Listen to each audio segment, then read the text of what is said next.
I'd like just a moment of silence for him in his memory. Art Haney.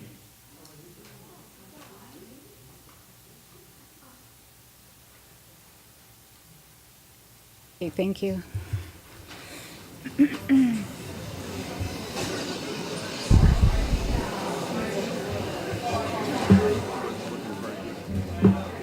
Yeah, that's what somebody said.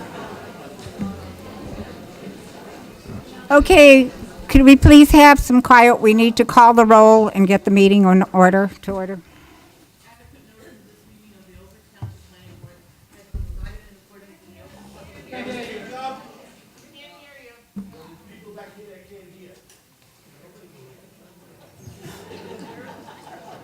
All right, we're just calling the meeting to order. And our secretary, excuse me, our secretary doesn't have a microphone, so I'll read it so that you can hear it. This is the general notice that we give at the beginning of every meeting. Adequate notice of this meeting of the Old Bridge Township Planning Board has been provided in accordance with the Open Public Meetings Act at least 48 hours prior to commencement of the meeting by one, prominently posting in the municipal complex an announcement giving the time, date, location, and agenda of this meeting, two, mailing such announcement to the Home News and Tribune, and three, filing a copy of such announcement with the municipal clerk. And she's going to call the roll now. We're just going to answer who's here. She's going to call the roll now. We're going to answer who's here, so we have it for the record, and then we'll move on. Present. Here. Here. Here. Here. Here. Here.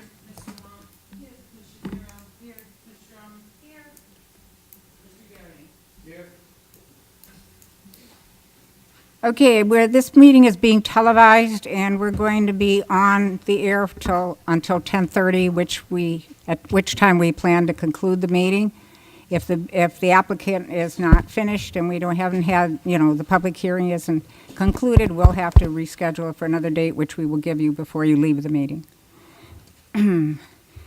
So before we start with this application, we have a resolution that we need to address, Resolution 06-18P, DMK Development Old Bridge. That was the Tractor Supply application. The granting preliminary and final site plan approval with the variances and the conditions that were agreed to at the hearing. Okay, is there a motion? I'll move it. Moved by Mr. Schmidt. Is I'll there second. seconded by Mr. Lauer? Roll call, please. Yes. Yes. Yes. Yes. Yes. Yes. Okay, before we start, for those of you who haven't attended a planning board meeting before or watched us on TV, I would just like to lay out the format of the meeting.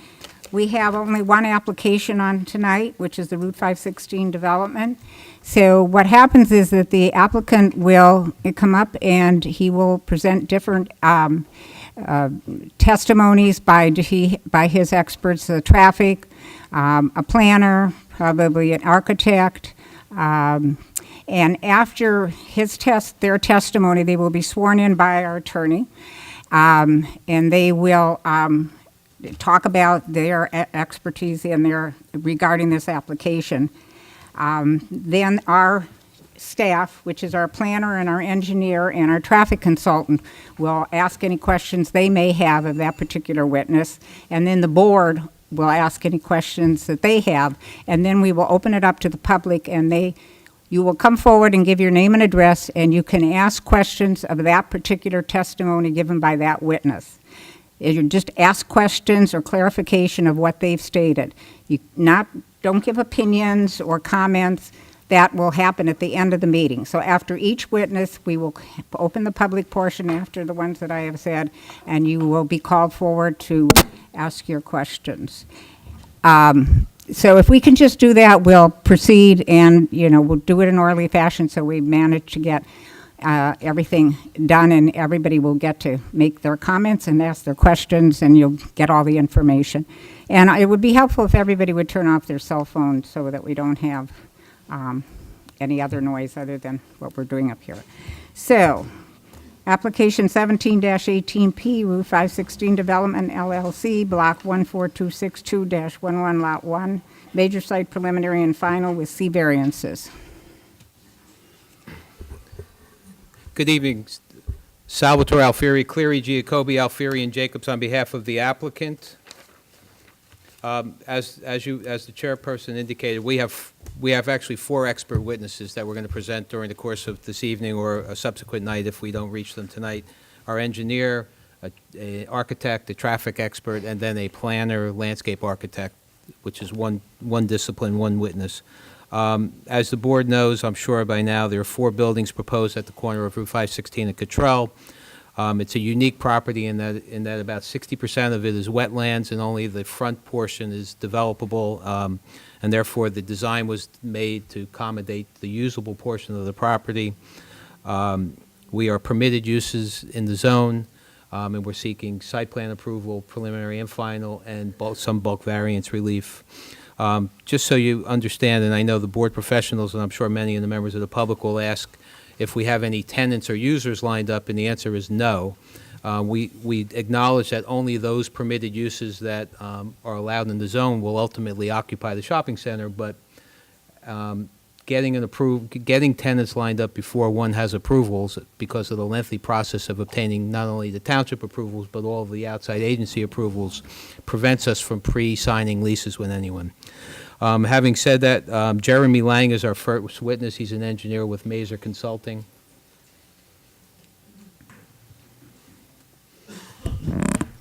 Do you swear or affirm the testimony you're about to give in this matter is the truth, the whole truth, and nothing but the truth, so help you God? I do. And just spell your name for the record, please. Jeremy Lang, Lange, with the firm Mazer Consulting. And Mr. Lang, I indicated that you're a licensed engineer. Would you, I noticed that there's some people standing in the back. There are seats, and this meeting's going to get long. If you can be friendly and sit next to somebody, there are lots of empty seats in the front over here, about the 3rd row, and some over here on the right. I think there's enough for everybody if Yeah, you're careful where you be go. comfortable. Thank you, I apologize. that's fine. And Mr. Lang, would you place your credentials on the record, please? Certainly. I am a licensed professional engineer in the state of New Jersey. I'm also a licensed professional planner in the state of New Jersey. But as was indicated, I am here in a capacity as an engineer. I'm a certified municipal engineer, a certified floodplain manager, and I've been designated as an engineering expert witness by the American Council of Engineering Companies.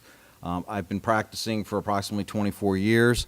I've testified in front of 65, 70 boards, including in Old Bridge multiple times. Okay, we accept your credentials. Thank you. Thank you. And Mr. Lang, your office prepared the site plan, which is before the board this evening. Is that correct? That's correct. And you're familiar with the plan, and you've also visited the property. You're familiar with the property? Yes. All right. And can you describe for the board first where the property is located and generally what the surrounding uses are?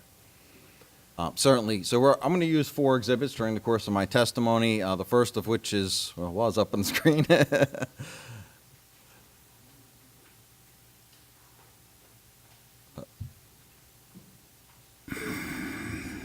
And while that's happening, is that an exhibit that has been submitted previously and marked? No, it is not. So we'll need to mark that.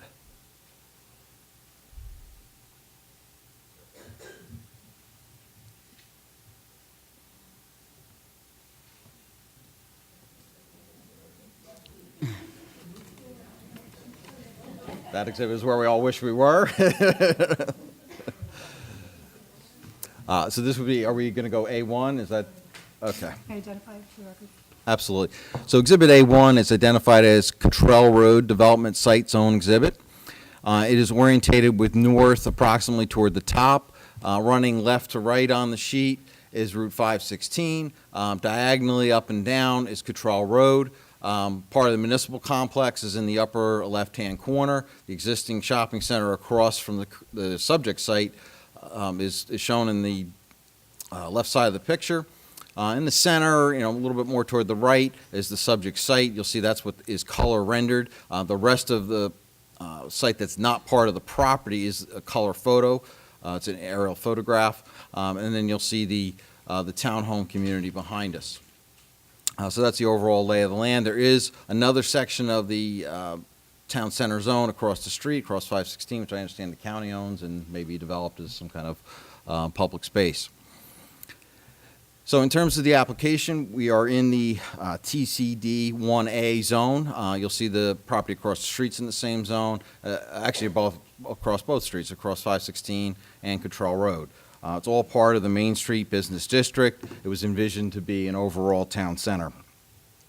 As was noted, we are permitted use, and all the uses proposed within are permitted. As was also noted, we don't have specific tenants at this time, but the buildings are set up to be very flexible, and I'll go through that a little bit more. In terms of the overall property, just to give you some scale, it's approximately 7.347 acres. Of that, though, approximately just over 3 acres, 3.09 acres, plus or minus, is developable. The reason for that is, and you'll see on this exhibit here and also on our next exhibit, everything that's shaded in these two greens, the lighter green here, this larger area, and then this darker green that surrounds it, are all either freshwater wetlands or freshwater wetland transition area. So while we're able to kind of give and take a little bit in the transition area, overall that mass, if you will, is protected by the state of New Jersey and makes it undevelopable. And just so for the members of the public, that wetland designation is governed by the NJDEP, is that correct? And we would have to obtain, did we obtain an LOI to specifically identify the wetland lines? Yeah, so as part of the application, what's called a letter of interpretation has been obtained from the NJDEP, and what that simply does, it verifies the location of the wetland. So it essentially says, okay, that wetland location is correct, that the DP agrees with the mapping that was done. So at this point, we are certain, in terms of having the LOI, that that is in fact the shape, size, and extent of the wetlands, and similarly the wetlands transition area. The good news, quote unquote, although from a developer standpoint, it's not necessarily good news, but the good news for the surrounding community is that will not be developed and actually acts as a very substantial buffer between this shopping center and the residential community behind us. So we think that that's a very important thing to note, that all those trees are going to remain. That's a very heavily wooded site. You can see it right in the photograph that's under that. So all those trees are going to remain. And we're really developing kind of this dog leg, this narrow band along Cottrell and 516. So we're pretty much as far as you can be from the overall community, right up on the road frontages, which is consistent with the town center designation when you read through the town center zoning, which is its own kind of zoning set of standards. The idea is to bring the shopping center up to the roadway. It's not one of these centers where you've got a large parking field and then the center's off in the distance. The idea here is to bring the shopping center right up onto the road frontage, very similar to what already exists across the street. So we're essentially continuing what exists across the street in terms of the type of the center. Of course, this will be, a different shopping center. It'll have different architecture. We'll get into that, but it will be very attractive and will certainly be harmonious with the surrounding area. And our architect will explain that a little bit more. Again, permitted use and consistent with the zoning intent. So there are a total of 4 buildings on the site. I'll give you a brief overview. Again, the architect will go into a little bit more detail as to the nature of each building. But we'll start here with Building A. And just so everybody understands, the buildings go A, B, C, D. So essentially from the east side starts A, and then as you move west, it goes further along in the alphabet. So Building A is located right on the easterly side of our property. It's a 1-story building, and it's approximately 9,250 square feet. The next building, Building B, is right up against Route 516. That is it's a combination. Some of it is a 1-story building, some of it's a 2-story. And again, the architect will explain exactly where and what. The first floor is approximately 11,920 square feet. The second floor area is 4,500. So less than half of the building is actually 2-story. There's also an optional patio space. One of the things, and the architect will expand this a little bit more too, but we wanted to be very flexible with these buildings so they could accommodate a variety of users and stay current over a period of time. One of the worst things you can do as a shopping center developer, or in my case as a planner, even though I'm here as an engineer, would be to design a shopping center that's going to become blighted in the near future. We want a successful shopping center. We want it to be a successful rateable for the township and to be of value and function to the entire community. So having that flexibility built right into the layout, into the architecture is critical. Next building over is essentially on the corner of Cottrell and 516. And that is a two-story building. It's 2,500 square feet on the first floor, and similarly 2,500 square feet on the second floor. There's also an optional patio area attached to that building, again, to provide some flexibility. And then finally, Building D. It's the only building that we have that is set back. There's a couple reasons for that, having to do largely with the fact that it includes a drive-through, again, to give it some variety, and not unlike what you have across the street. We have the Rite Aid and the bank have a drive-through, so again, having that flexibility is important. And that building is 3,200 square feet on the first floor, the same on the second floor, and then similarly, it also has an optional patio area, again, to provide a variety of flexibility. In fact, in that case, one of the things we have, actually, let's go to Exhibit 2. I'm going to switch exhibits now to get zoomed in, so it'll basically just show the property. Not that one, the one, the color rendering of the plan.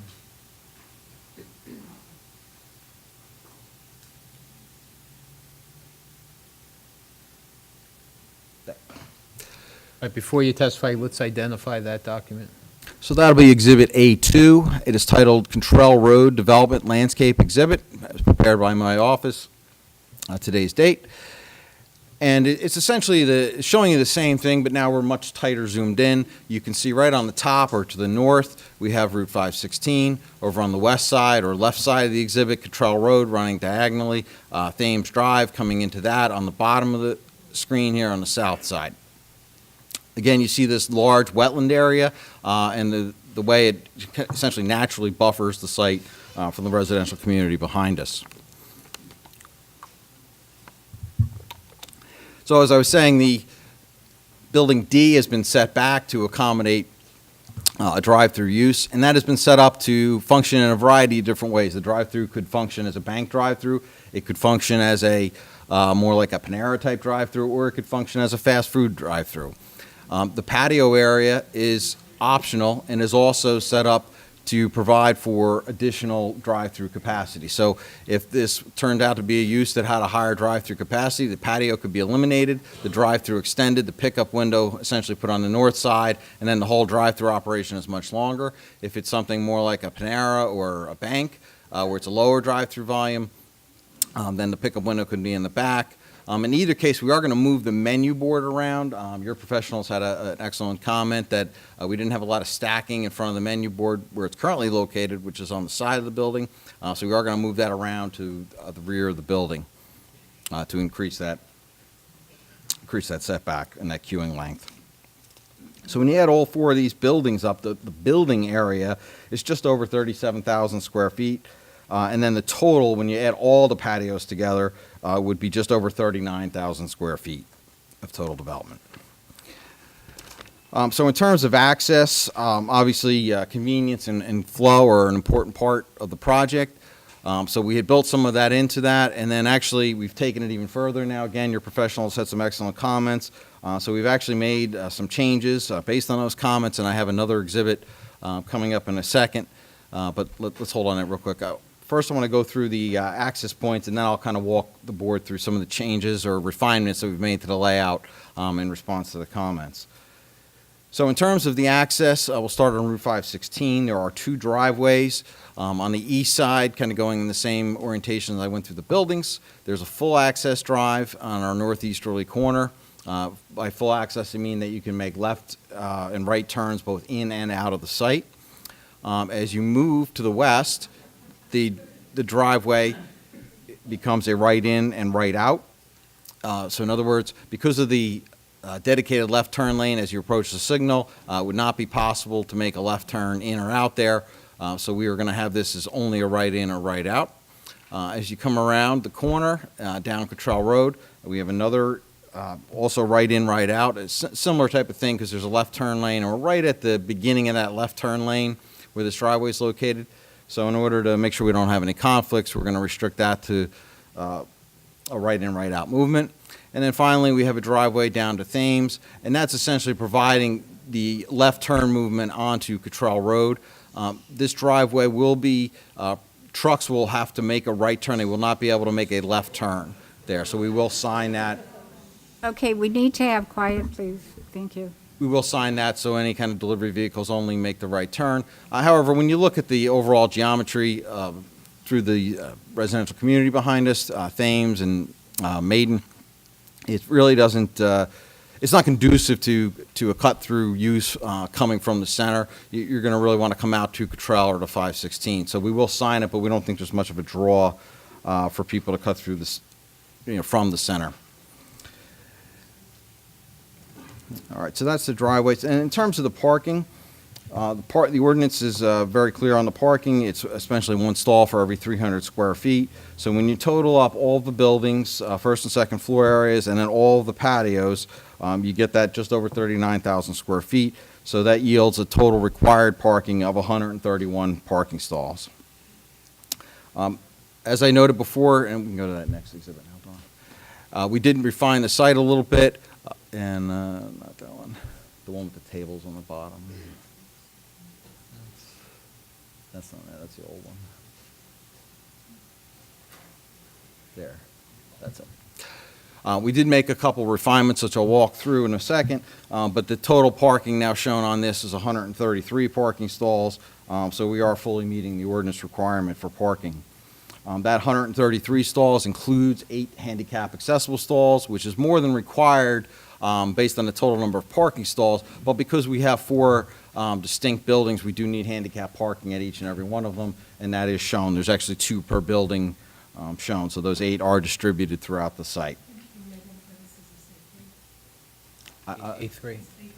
Yes, so this would be Exhibit A3. And again, what are we calling this exhibit? It's titled Layout Exhibit, and it also has today's date on it. And it's based on a dimension plan that was submitted to the board, but we have made a few changes, which I will go through. So probably the biggest or most significant change is right in the center of the site. You'll see there's a refuse recycling area right here. Originally, that was orientated toward the east, but it created an offset in the drive aisle and essentially a pinch point as you went through there. So based on some suggestions to relook at that, we have done that and actually smoothed it out. So now it's one continuous flow. And essentially by moving or reorientating, really, we didn't move it, we just simply rotated it, orientating it toward the north. That allowed that whole intersection to be a more traditional T intersection, eliminated the offset, the shift, and resulted in a much better traffic flow. The other probably semi-significant change had to do at Building D. There used to be parking located in the rear of the building. We have shifted that now over to the north side. And that's significant because the north side's drive aisle is significantly wider at 18 feet. While there is a total of 24 feet behind the building, that is divided into 2 lanes, a drive-through lane and a bypass lane. So effectively, those stalls were only backing onto a 12-foot lane, which was tight. So by moving them around to the north, they now back onto an 18-foot lane as angled parking, which is totally customary for an angled parking one-way circulation. And as I also mentioned, we did move the menu board around to the back of the building, so that provides additional queue length, as you're moving to order that. And then there is the flexibility, depending on the actual end user, where the outdoor patio could be removed and the whole operation could swing around to the north, which increases the total length available.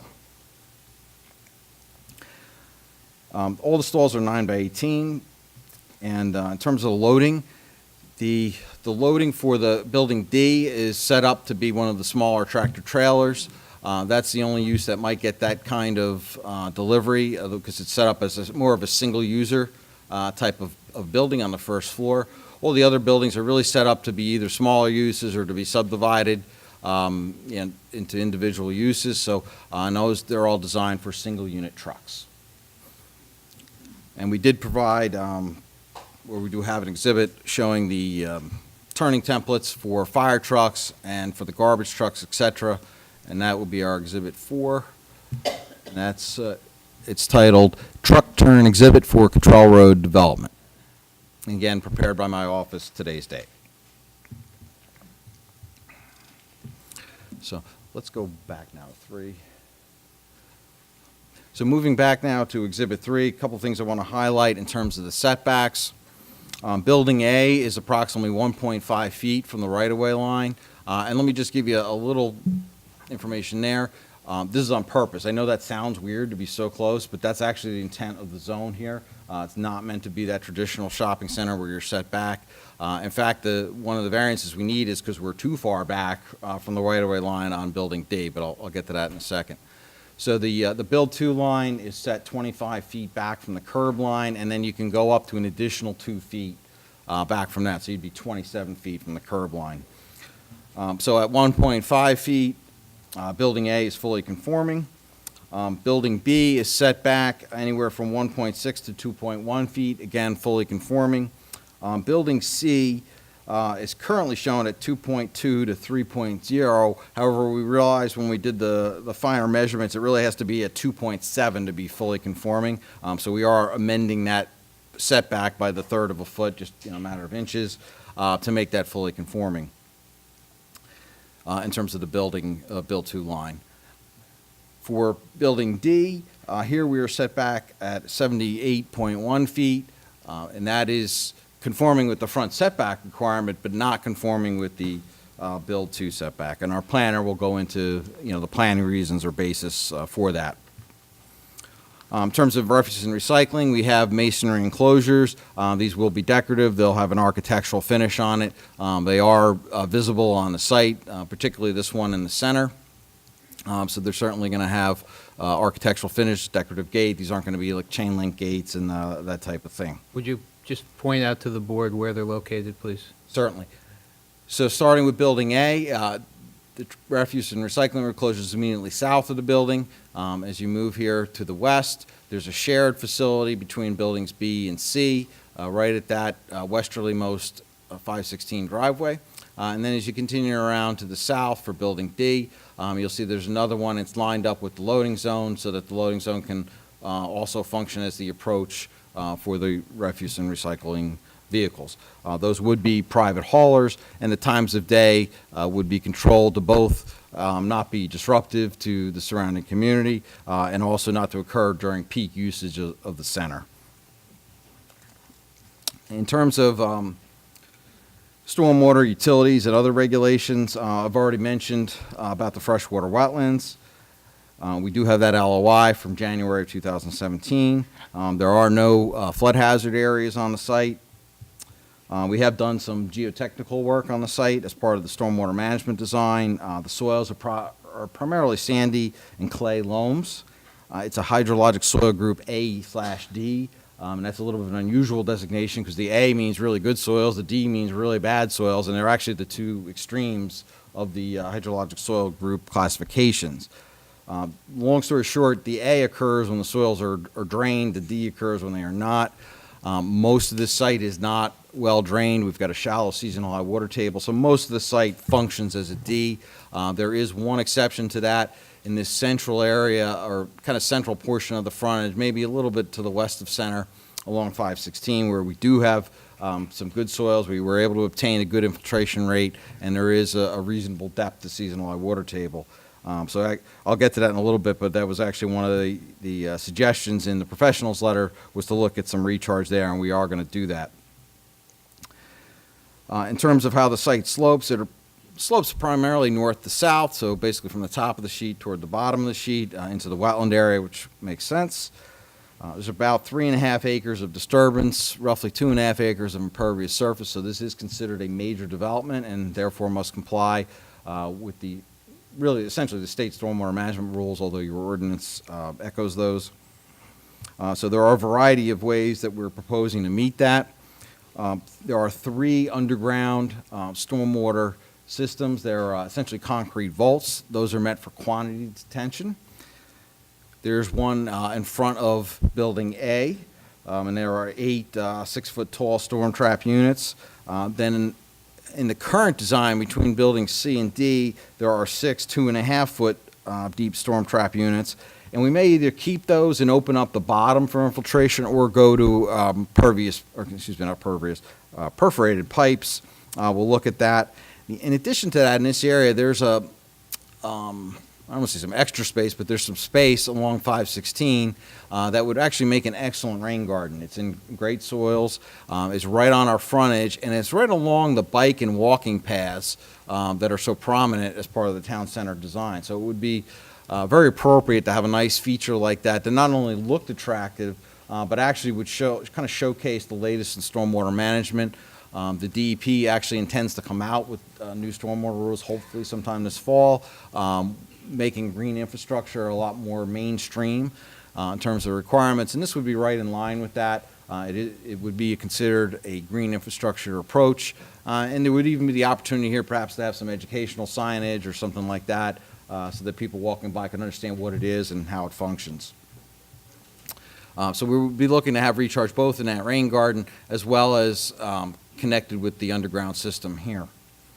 The third underground system occurs over by Building D, and that's 7 4.5-foot deep storm trap units. And then finally, there's a detention basin, which we're identifying as number 4, in the southerly or southwesterly corner of the site, servicing part of the property. In addition to that, there are 4 what we call manufactured treatment devices. 3 of them are called upflow filters. They provide an 80% TSS, or total suspended solids removal. That by themselves meets the state stormwater water quality requirement. And then finally, over in the southwest, we have a combination of a First Defense system, which is a 50% TSS system, and then the detention basin. And those two together in combination, or in series, if you will, meet the 80% TSS removal requirement. Overall, because of the soils, most of the site is exempt for recharge. The possible exception being up in this central area. And like I said, we're going to proactively adopt the board's professionals' recommendations to provide infiltration there. So regardless of how the township or the DEP ultimately finds whether or not that needs recharge or not, we'll be providing it in that area. The rest of the site would be exempt because of the D-soil designation that I described earlier. In terms of sanitary sewage, there's an existing pump station on the opposite side of Thames Drive. There's a 10-inch sewer line and a manhole right at the end of Thames near the intersection with Cottrell. We'll be extending an 8-inch sanitary sewer line essentially through the entire length of the project, and that will service all the buildings for sanitary sewer. And then for water, we are pulling 8-inch water lines from both 516 and Cottrell, and then looping through the site, and that'll provide both domestic and fire service. There are 3 existing fire hydrants along the frontages, 2 on 516 on the opposite sides of the road, 1 on Cottrell on our side of the road, and then in addition to that, we are proposing 3 fire hydrants on site. So there'll be a total of 6 hydrants that are proximate to the buildings, 3 on site, and another 3 immediately off site. So that's the basis for the overall site, and I'd be happy to take questions. Okay, our township professionals, Nicole? I think I want to clarify, in the beginning, Mr. Lang had made comments when he was reviewing the zoning map. The northeast quadrant of the intersection of Cottrell and 516 was acquired in combination with Middlesex County, jointly with Old Bridge Township, as open space, as he said. We retain 40% ownership in the Cottrell farm that's across the street from this location. We are now in development and in coordination with the county, and we have developed a steering committee. As the planning board knows, that I have come to you and given you a presentation on what we're proposing for that park across the street. So for the benefit of those in the room and the benefit of those that are watching, we did acquire it some time ago. We have entered into a management agreement with Middlesex County, in which it means that we would then, provide the design for the park. We would pay for the improvements, but there is something that is going to happen across the street from this development. That was my first comment. We kind of went rapidly through some of the comments that we had, or the engineering comments at least, in the memo that Vina and I had authored that was dated August 9, 2018. not everything in the memo was discussed. So I'm not sure if at this point you'd like to go through it point by point, or would you rather, I don't know if there's sections where you're looking to just say we will comply, or We can do that. Yeah, many of the sections, just primarily towards the back, when you get into a little more technical, we're going to simply say we'll comply, but we can hit on some of the other points if you'd like. I'd like to do that. Okay, sure.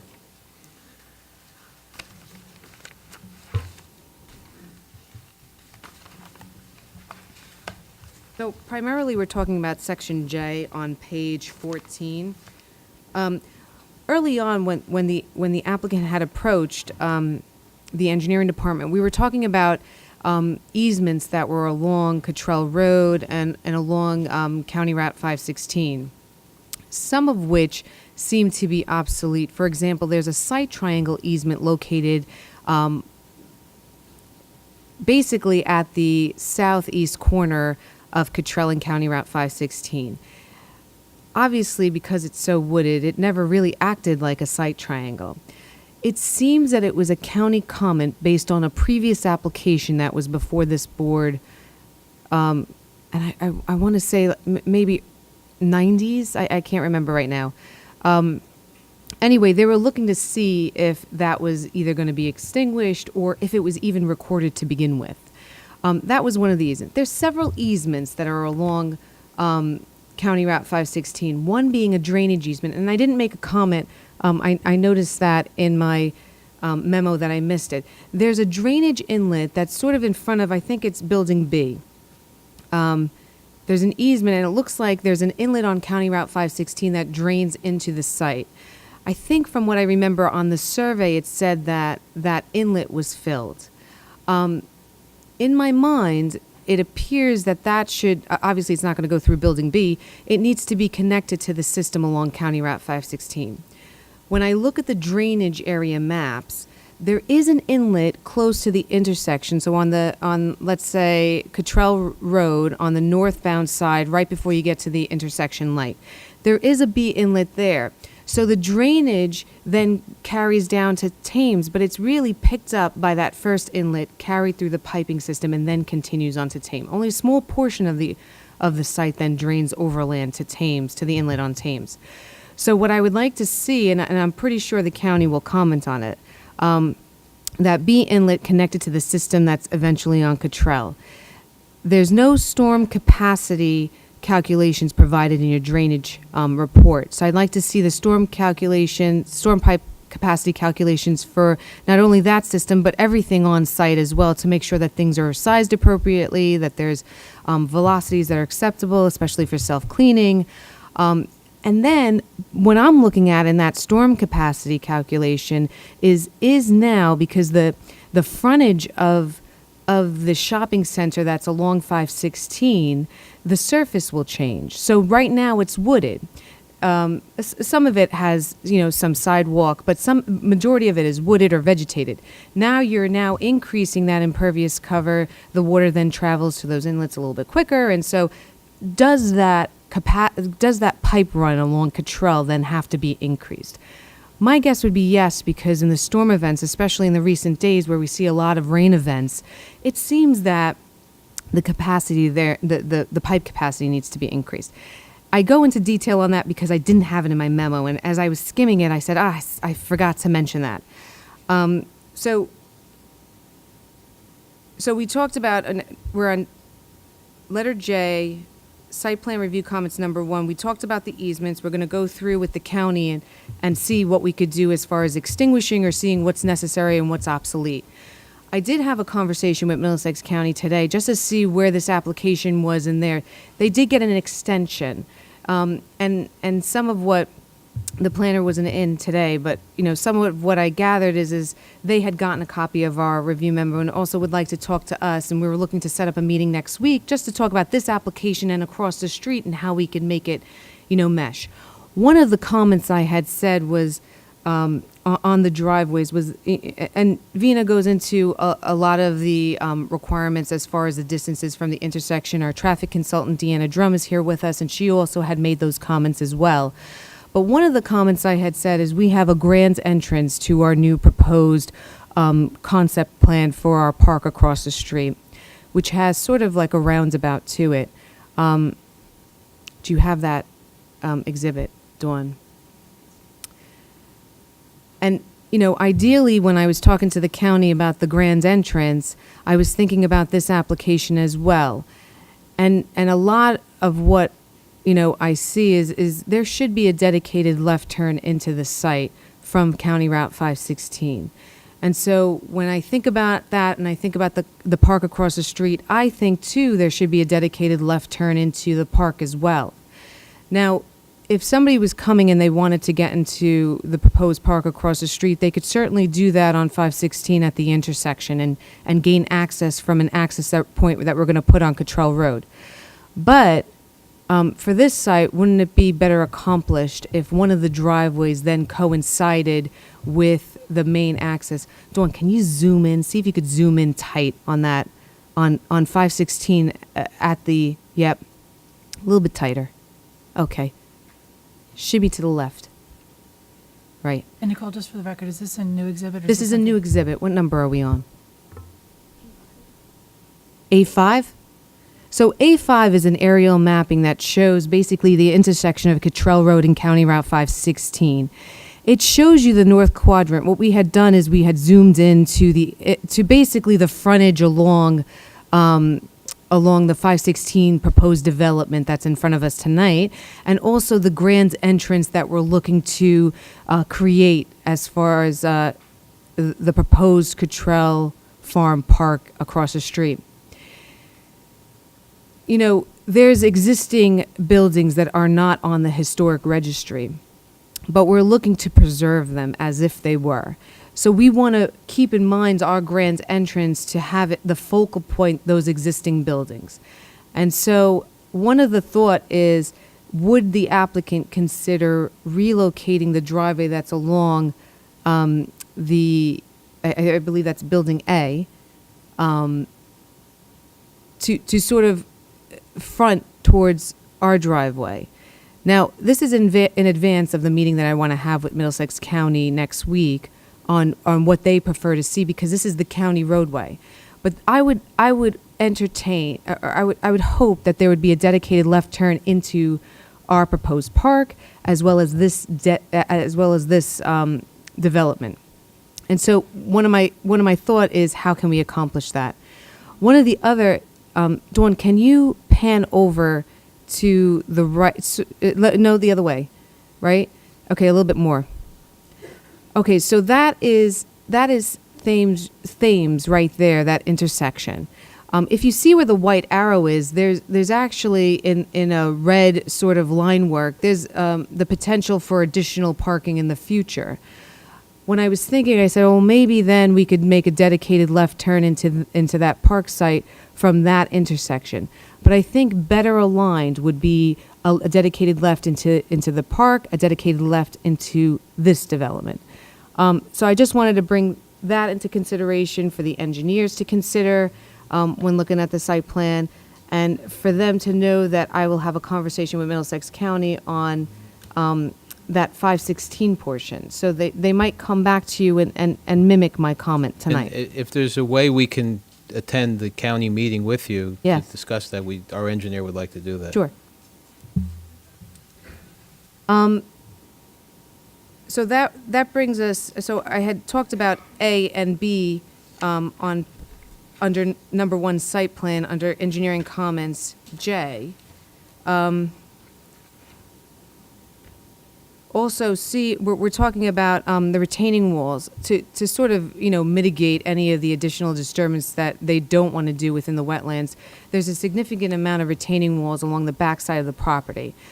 We just ask that they be designed by a professional engineer, and that stability calculations be submitted to our office, and that during the construction, that the construction is witnessed by a professional engineer, and it's certified that it was built to the design that was specified. That's acceptable. There is a pedestrian access route that looks like it has been definitively defined from the Cottrell Road, building to what appears to be Building B. But there's no connection between Building B and Building A. We add that connection should be added to the plans. And we did put that on A3. I failed to point it out, but we did add that.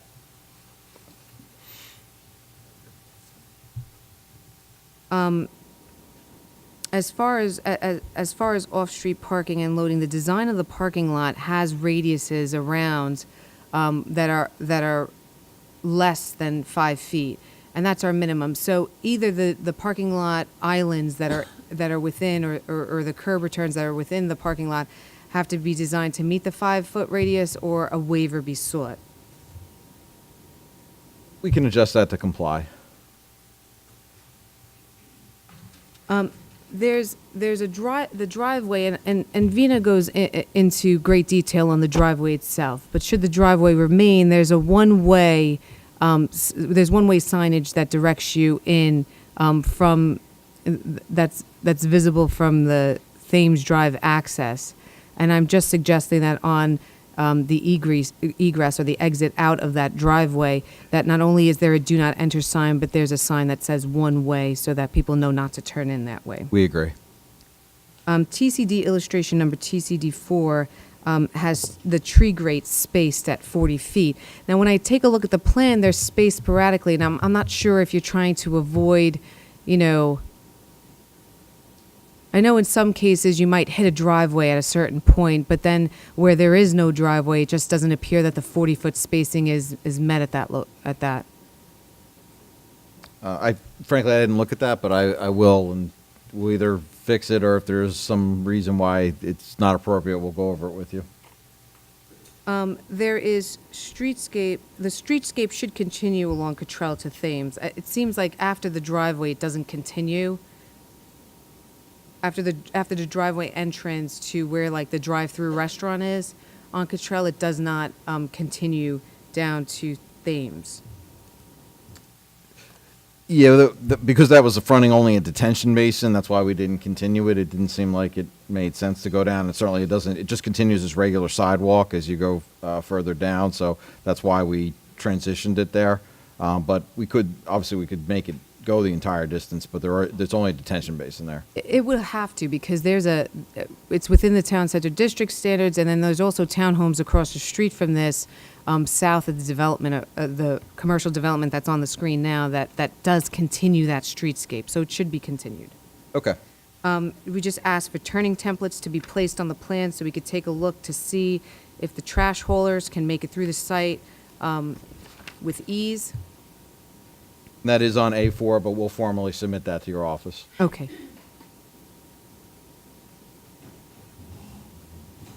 I noticed that, the area behind Building A, which is the longitudinal, the building that's sort of parallel to the easterly property line, the grade change is significant, and it's all fenced in. So there are rear doors to that, and I think in one of the comments I had said, the plan should show that there's staircases at that location. Just to interrupt for a second, the architectural plans are incorrect. There will be no rear doors to that building. No rear doors.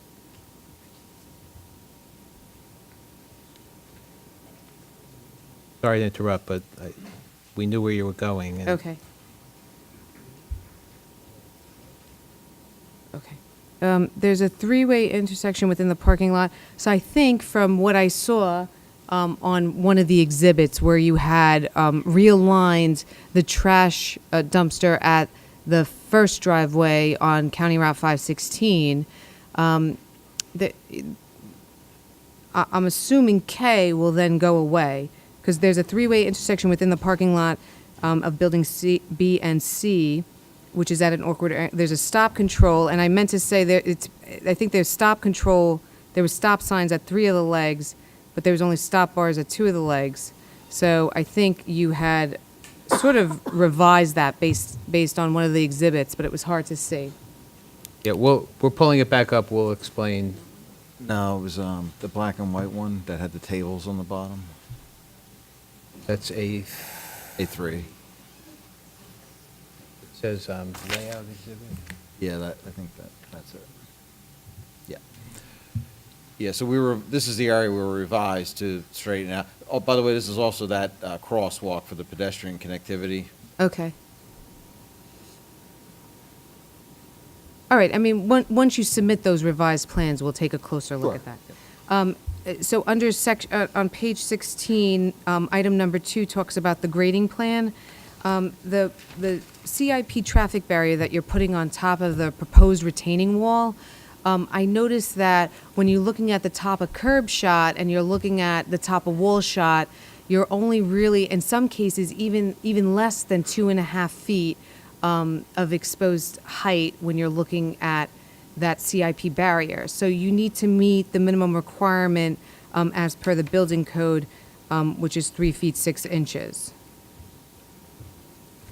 I think we're going to relook at that whole approach actually, and probably go, instead of a segmental block wall, go with a reinforced concrete wall, and then we can mount either, if it's not a traffic area, just fence, or if it's a traffic area, fence and guide rail, because the wall will be structural and be able to take both mounted directly to it. Okay. So I think that might be a better solution to address those issues. Okay. The rear of building A, okay, so I think B then goes away with the elevation change. The rear of building A has a proposed change of 11 feet. Okay, so B is where I talk about the staircases, but you're having no rear doors. Correct, yeah, I confirmed with the architect that that was just a rendering issue. There actually was never supposed to be rear doors, and the architect can explain why that is. Okay. It appears, based on the grading, that you would need fill imported to the site. If so, please know that we need a chain of custody and the source of the material, and we need to provide certification for the composition of the material that is brought onto site. That's understood. Top and bottom elevations for the proposed retaining walls should be provided every 50 feet. That's fine. Yep. The grading sheet 3 of 22 should be revised to remove the staircase on the east side of Building C. Top and bottom of wall elevation should be provided for the retaining wall behind the proposed rock garden. I believe it was just because you revised the grading, you moved over the retaining wall, but then the staircase remains. Yeah, I think it was a leftover. Utility plan sheet should be revised to delineate all utility connections. I think you were missing the electric service on Building D, and then all the gas service, I couldn't find it on the utility plans. All right, we'll add that then. Yep. All right, should the connection to Thames Drive still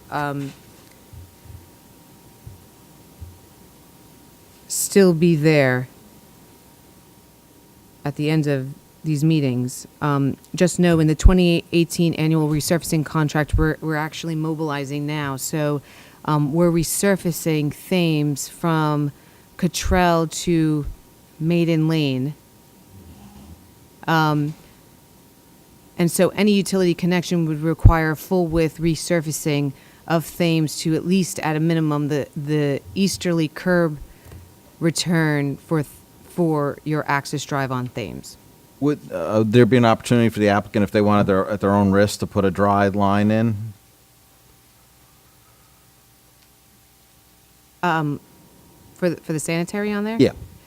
I'm not OBMUA, so if they say okay. So long as the township wouldn't have any exceptions, so long as OBMUA was okay with that, that would be possible? Okay. Yes.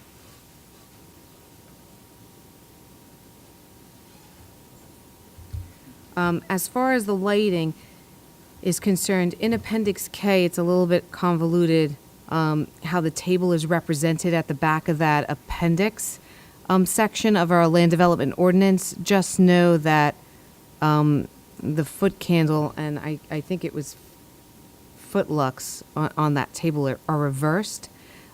So there, it seems like some of the requirements you had gotten, but some of them were probably lost in there. 2 foot candles is the minimum at the intersections. However, it looked like at the driveways that intersected the roadways, you were pretty close. But when I look at, when I go to the site, there are utility poles right almost at the driveway entrances that have street lighting there. So you might want to incorporate that into your calculations to bring up your foot candle readings to see if you have adequate enough of lighting. I believe if you do that, you would have that at those driveways. Yeah, we can certainly incorporate those. And that, by the way, that was another reason for going with the wall change, because we have a couple areas in the parking lot that are a little dark. By making the wall structural, we can incorporate a footing for additional light poles. So that's part of the reason for the wall change as well. Because what I had done is I took a highlighter to your parking lot areas, and every single place where you didn't meet the criteria on the foot candles, I highlighted. The majority of the back parking lot along that wall is completely dark. So I'm glad to see that you would be adding those lighting fixtures on those retaining walls. So that takes care of A and B under 4 lighting on page 17. C just requires that the note be revised to what I have stated here, and that the average maintained horizontal illumination along sidewalks is 0.9, and 2-foot candles at the intersections, minimum 1-foot candle in the parking areas. The proposed decorative lighting along Cottrell Road and County Route 516 are spaced 95 feet apart. There is a illustration on page TCD 19 that states that they should be, or that shows you that they should be 80 feet of spacing. That helps you along with your foot candle readings along the roadway. I know that there are locations on where you're trying to space them probably a little bit further apart to skip the driveway, but they can be spaced at 80 feet. It is our understanding that the proposed lighting on Cottrell Road and 516 will be constructed and maintained by the developer. The developer will also be responsible for the monthly utility costs. This should be confirmed through testimony at the planning board. Confirmed. Okay. As for the stormwater management, this is where I was talking about, number 5 on page 17, letter A, talks about stormwater management. When you had broken up the drainage areas into 2 segments, there was a point of analysis that was done, and I think it was point of analysis 1 that was on Thames and Cottrell. And I agree that that should be the point of analysis because everything drains to that point. I do believe that there are sub-drainage areas within that based on the inlets that we had talked about earlier when I had started talking about drainage. I would like to see those sub-areas broken out on there. With the second point of analysis, you ultimately, the drainage area through the wooded area gets to Excalibur Court. That should be your point of analysis, but when I look at the drainage backup, it seems that your point of analysis is the retaining wall that you have behind Building B. So in my mind, I would take your point of analysis number 2 and make that the outlet or the inlet or the intake structure that's on Excalibur Court, and then I would take the reductions and only apply it to your disturbed areas up until the retaining wall, but then south of that is your undeveloped area. And that's how I would do that structure. That's how I'm familiar with doing it. So I just wanted to sort of, and certainly it's a little bit technical in nature. Like we don't have to go through the details now. We could meet later on and discuss like the approach. I would do it probably slightly differently, but most of what you said I agree with. And our point of analysis was actually the southern boundary line. It wasn't the retaining wall. And I know that wasn't entirely clear in the report. I apologize for that. But that was the intent. But I think overall that we can address your comments. Right, And so I I- agree with you that the reductions only apply to the limit of disturbance. That's it. It does. And when I look at your report for the 100-year storm events, it doesn't seem like the reductions were met. There was a little bit of confusion because the tables were reversed. Yes. So I think there needs to be further discussion on the stormwater management and how we could reduce that. And I think the key to that will actually be the inlets you talked about on Cottrell and 516. If we capture some of that water, maybe even into the site, we can then actually meet the reductions. Yes. So that's probably the answer. Yes.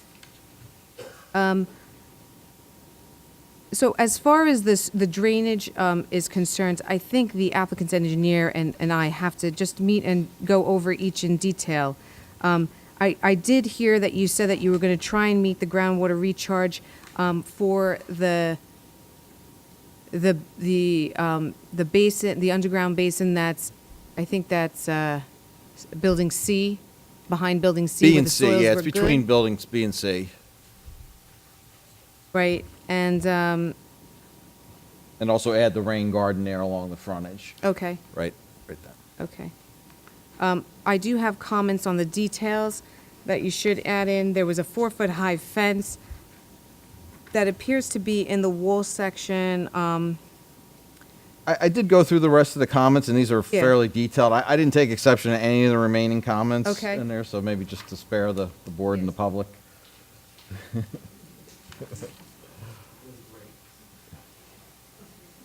Okay, so that brings us to the end of the engineering comments. Just know, I just want the planning board to know that there's just some details in the drainage report that we need to feel comfortable with. That's something that we could meet with and certainly discuss. Anna? Yes. So I'm going to skip some of my comments and reserve it for your planner. So I'm going to just jump straight to my comment 5. So the second floor use. Do you know what it's going to be like? Because I don't know what type of use could go on a drive-through, like on the second floor of a drive-through restaurant or a drive-through bank. So I was a little curious, what is the second floor meant for? Again, we don't know. If it's a bank, it could potentially be a second-floor office associated with the bank. If it's a restaurant, then it'd probably be separate office space. It wouldn't be tied, most likely wouldn't be tied to the restaurant. But again, without users, we are going to assume that they're going to operate independently. Okay. So then let's start with building D, the drive-through.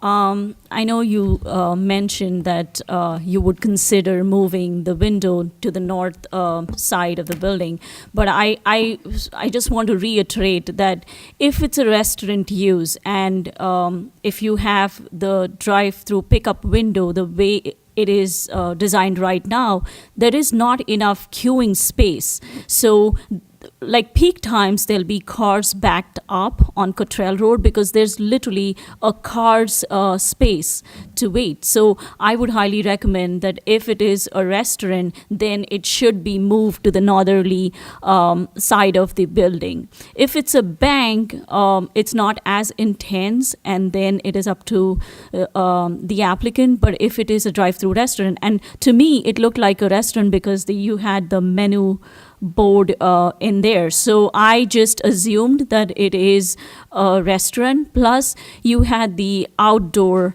area or a patio space. So if it's a restaurant and you move the window to the northerly side, obviously you can't have the outdoor seating area, and you'll have to reorient that. And I'll talk about the outdoor patio space later, but I just want to go through each of my comment here.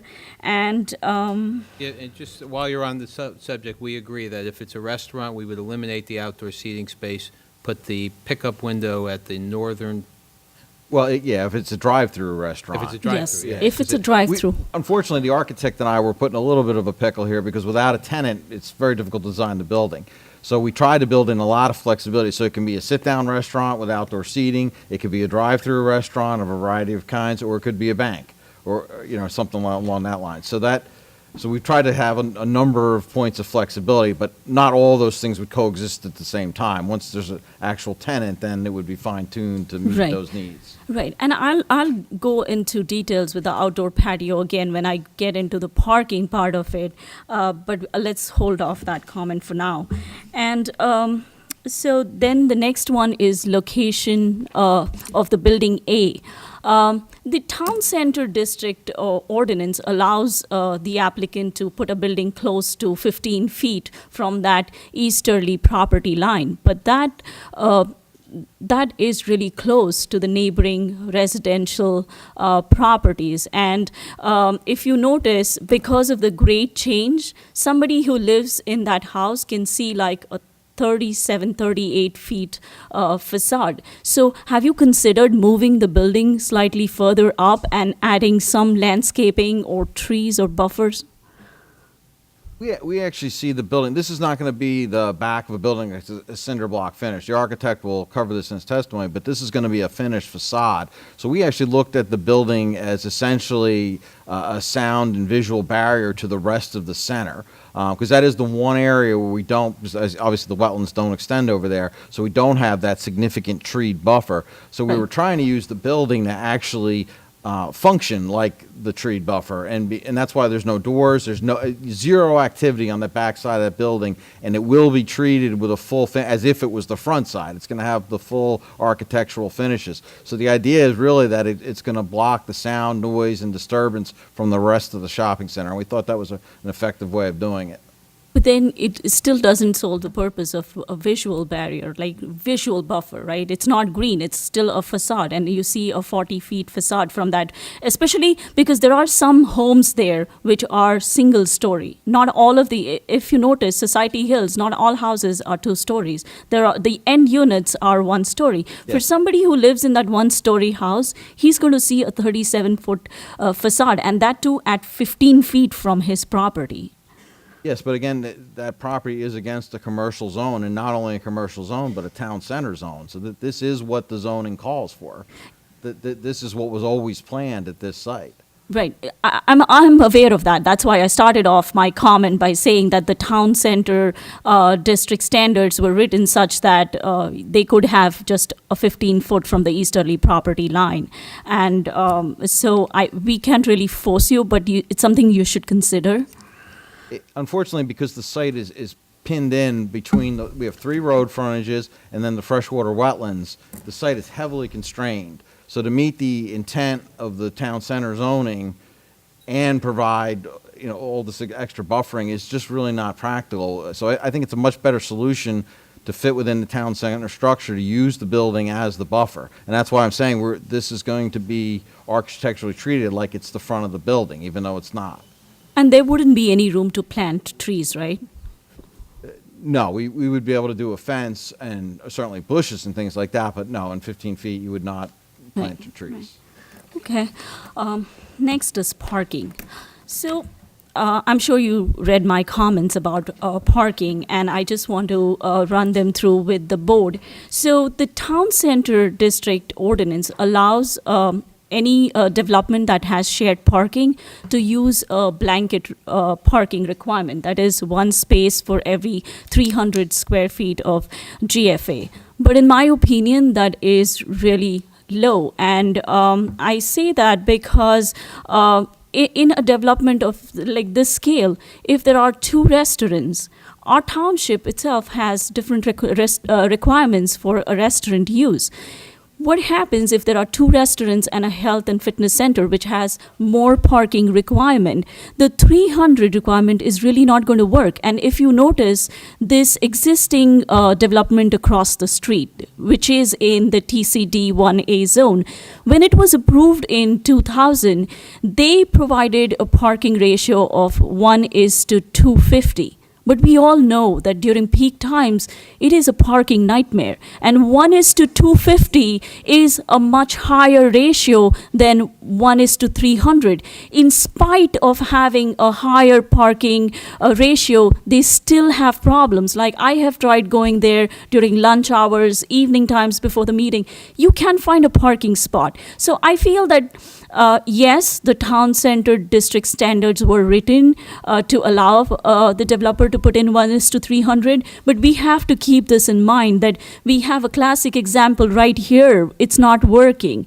And I mean, I have done a lot of shared parking applications before, and I noticed that most towns either have a shared parking matrix or they allow a certain percentage reduction. So like a flat 15% reduction in the parking requirement if the applicant is able to prove that there are uses, like suppose a Dunkin' Donut, there will be patrons going there in the morning, whereas there'll be fewer patrons in the evening, whereas a restaurant would have higher usage in the evening. So if the applicant is able to show that the shared parking works, then the parking reduction is offered.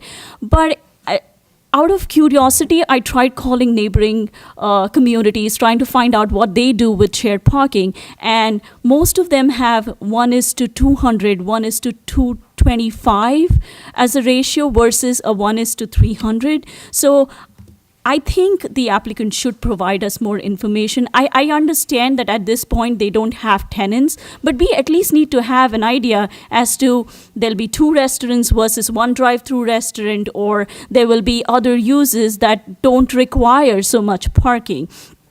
I kept saying that we'll go back to the outdoor patio only because recently we adopted an ordinance which says that outdoor dining up to 8 seats, you could get a zoning permit, but which implies that if you have more than 8 seats, then you have to go through the site plan approval process, or you have to come back to the planning board and and meet the parking requirements. These outdoor patio areas look large enough to accommodate more than 8 seats. So we have to keep that in mind, that is going to generate some parking requirement as well. So when we consider parking, I think we should really look into it further and get more information, or try to analyze it more, because I would hate to see something like what we have right now. It is hard to find a parking stall, and it is going to be hard to find a parking spot in this location. So, Okay. So if I could just respond to that on a couple points.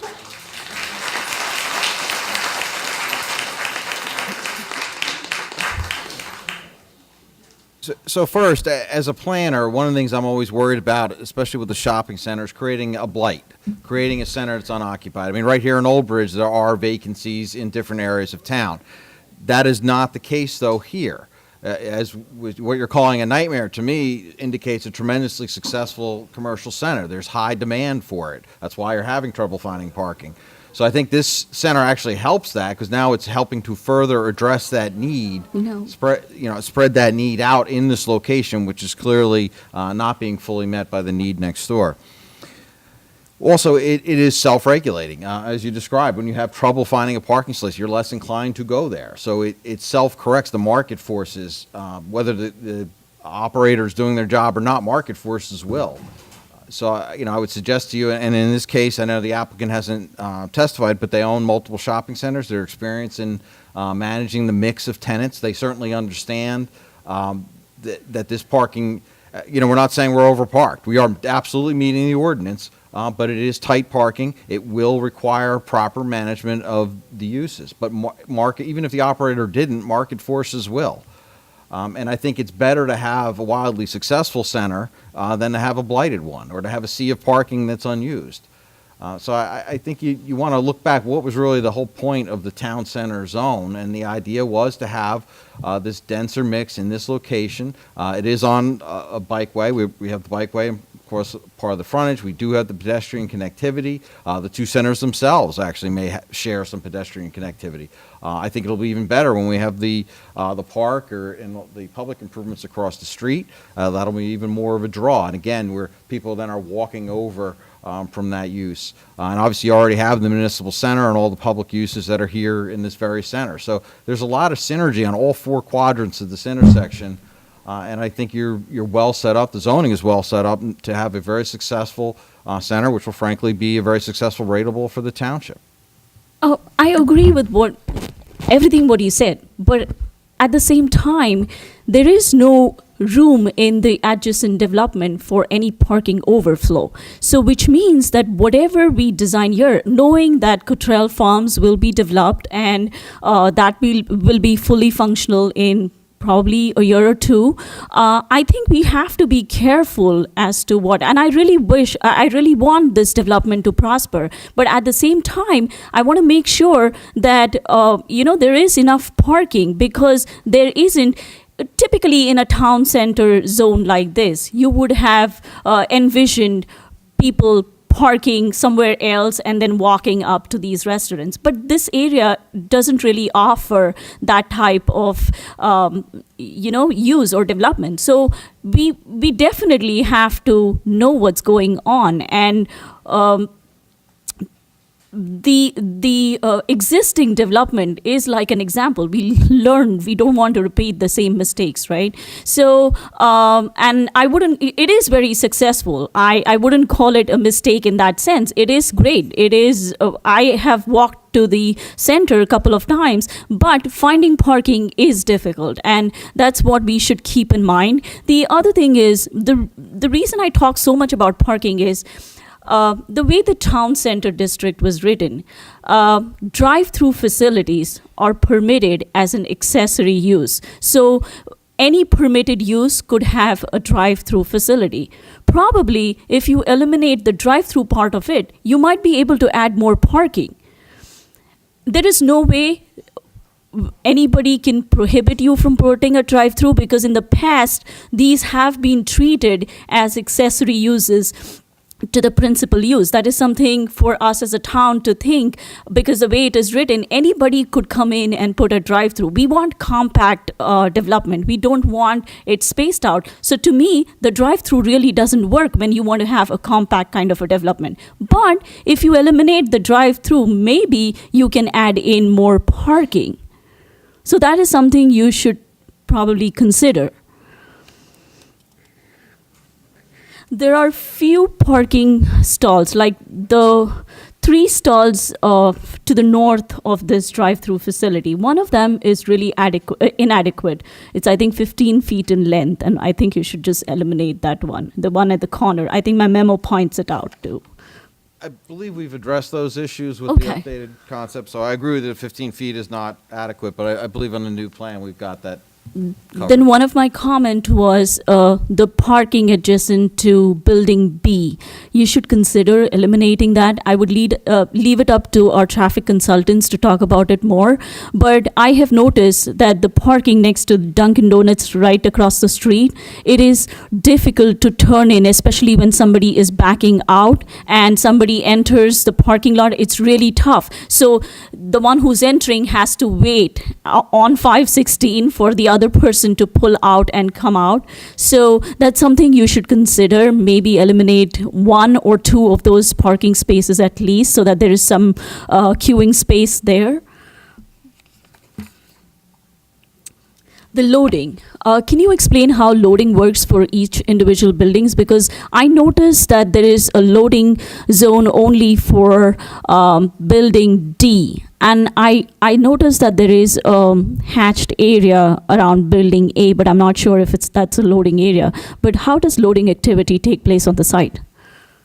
Loading activity for the other 3 buildings, and again, I think I said this earlier in my testimony, but Building D is the only building we're envisioning as a single-user tenant, so that may have a larger delivery vehicle, so that's why it's designed that way. But we see all these other buildings, even though they're bigger buildings per se, we see them, though, as being smaller individual users. So we're thinking this is single-unit trucks, UPS trucks, FedEx trucks, things like that. And those typically, they're delivering during off hours. They're not coming during the evening times, and Saturdays are going to be your peaks. So off-peak times for those deliveries. And they would simply be using the parking stalls, parking across the buildings and coming at those times. And again, as tenants, the operator has the ability to, in the lease, restrict the delivery times of when those vehicles can come, and we will stipulate to that. Okay. And we can agree on exactly what those time windows are. We want to make sure, one, it's not overnight, too, so we're not disturbing the neighbors. But I would think like the weekday mornings, for instance, early afternoons, those are going to be relatively low-use times when those types of deliveries would be possible. And again, these aren't, where they're taking forklifts and pallets. This is a hand truck going into a store with a few boxes. It's that type of delivery for most of these uses. Sure. My next comment, Thames Drive. Do you really need an access on Thames Drive? Because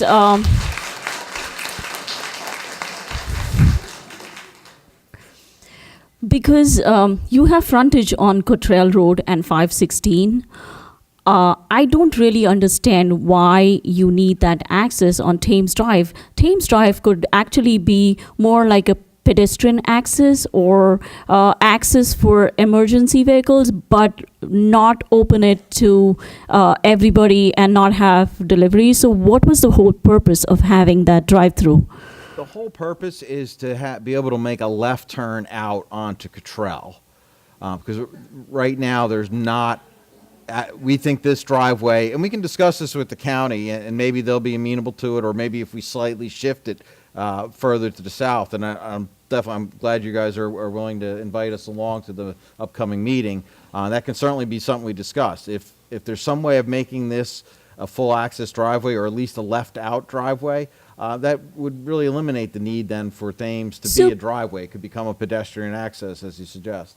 But for left turn onto Cottrell, can somebody not make a left turn on Cottrell directly from the driveway that comes into the drive-through facility?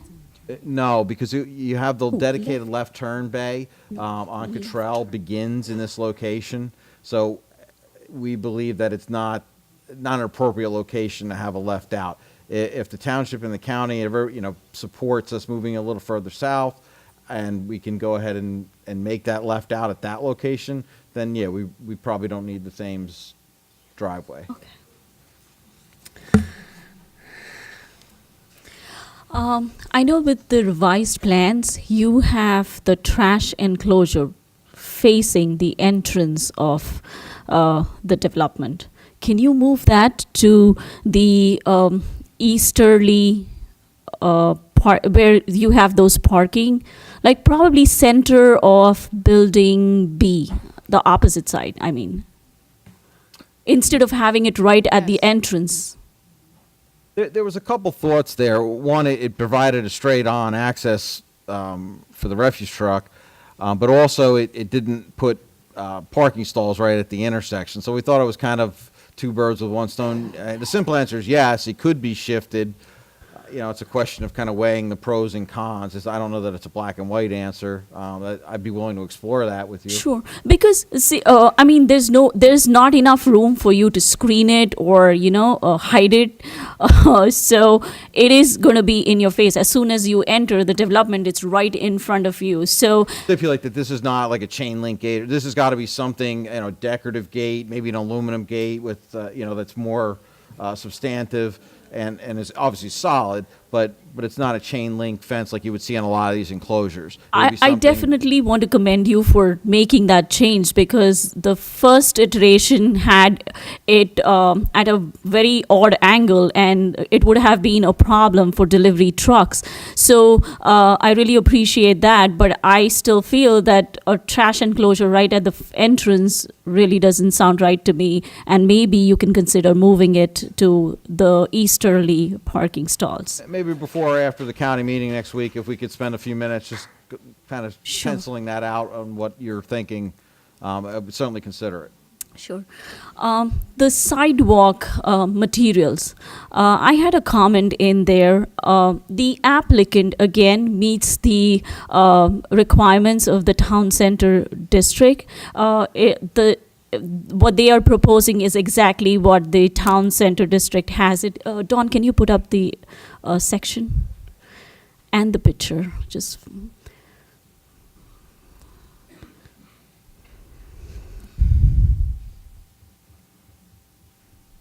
So this is the existing sidewalk along the development right across the street. And next picture, Dawn, next, the section.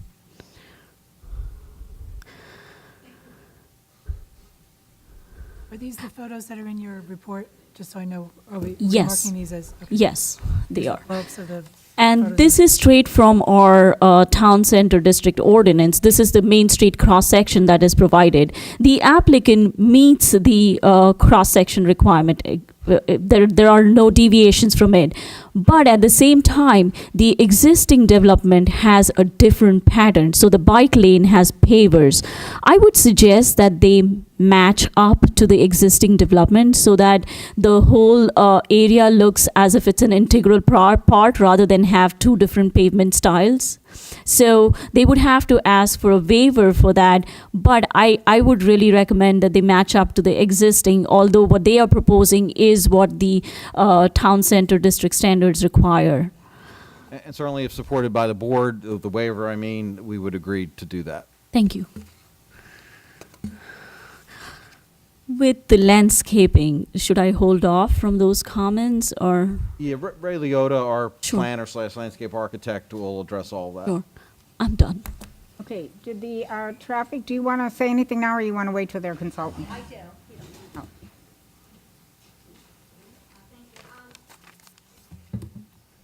Yeah, it is. Regards to the Building D, what kind of delivery truck are you envisioning? Building D was designed for up to a WB50. Again, without tenants, we're not certain that they would use a truck that large, but we wanted to have that flexibility. Okay, I was just a little uneasy that that loading area looks really tight to get a tractor trailer in and out, considering you do have a crosswalk there. So, I mean, that's something I think we have to really take a look at, with the turning templates. Regards to the changes in the parking area between building and C, with the trash enclosure. My concern that I have, and I'm probably leaning towards Vina's concern, is relocating it, is because when you're parking right against a dumpster area, it's really from a driver's expectation. It's very difficult for somebody to see beyond this, masonry, type building. Yes, there could be a car next to you, but people can see through windows, and it becomes a driver's expectation if you're coming down the aisle that, somebody could be pulling out of a space. But when you're up against a dumpster area, that sight distance is just not there. I feel a little uncomfortable having parking right up against that dumpster area. So I think if we relocate that, maybe even angle it to a certain extent, you might be able to work things around. Regards to parking, one of my concerns, when I took a look at this, is I just think that every space is being used for parking. I think there's a lot of spaces on this site that really shouldn't have parking. For an example, between building B and C, where you're coming in and out off of 516, I feel those spaces should be removed because it really creates an unloaded circulation aisle. As you're the exit near Building A, you're parking right up against a stop bar, stop sign. And legally, because you are going to have a crosswalk and a bike path, legally you have to stop there. So there was a lot of parking spaces through my report that I recommended to be removed, more for circulation aspects. And right now, I think Mr. Lang said that there are about 133 spaces, and I recommend about 10 spaces to be removed. So now we're down to like 125, 123. Removing some near the dumpster area is going to get less. So now we're getting into possibly a parking variance situation. I do concur with Vina in regards to the intensity. If you do have restaurants here, that is going to create a little bit higher parking demand, as well as the length of parking. People tend to stay at restaurants a lot longer than if you're at a general retail area. So I think we have to be very conscious about the mixture of tenants here. Even the Urban Land Institute, their publication says, if once you get above 10% of restaurant space of the overall, you're starting to get into really more of a true shared parking, where you should have an increase of parking to accommodate the restaurant. You're looking at the patios on Building B as well as Building C, which I don't want to say implies, but says that that could be used as either a high quality restaurant, a tavern, a bar with food, and that in of itself is going to have a higher parking demand. So I'm very, very concerned about the amount of parking that is being provided and where it's being provided as part of this application. So it's just something I think the board also needs to consider. Regards to the Thames Street, I heard their testimony, and I agree getting a left out on Cottrell Road is going to be difficult considering the alignment that's there. An alternative that the board can consider is maybe just having a right out, and it can be designed to physically restrict people trying to make a left out, and signage to at least provide that, what I want to call that alternative for anybody who does want to make a left onto Cottrell Road. And then that could be an alternative design that we can consider. I'm not sure that the county is really going to let you have a left out right there between the signal and Thames. Right. It's a little tight. And we discussed limiting the Thames exit to right out only with both our traffic engineer and the applicant, and they would be okay with that if we can't come up with another alternative. But again, really, my biggest concern really is parking, regards to the layout, where it's located, as well as the amount. Regards to the drive-through, you don't really see a single drive-through bank anymore, unless it's an ATM. So that's a little unusual if it's just going to be a single bank. It does look like a fast food, and I think we should think that it's going to be a fast food. My concern is moving the menu behind the building, then you don't have any really stacking between the menu and the window. So I think that building really has to be taken a little bit better look at in regards to queuing if it is going to be a drive-through facility. Okay, thank you. Okay, the board, do you have any questions or comments? Oops. Yes, Mr. Pink. I have one question. Seems to me that there are a lot of questions, and we didn't get answers to them.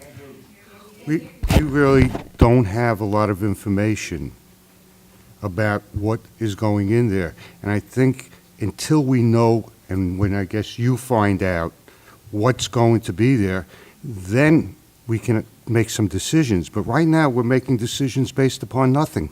Well, first of all, you'll never.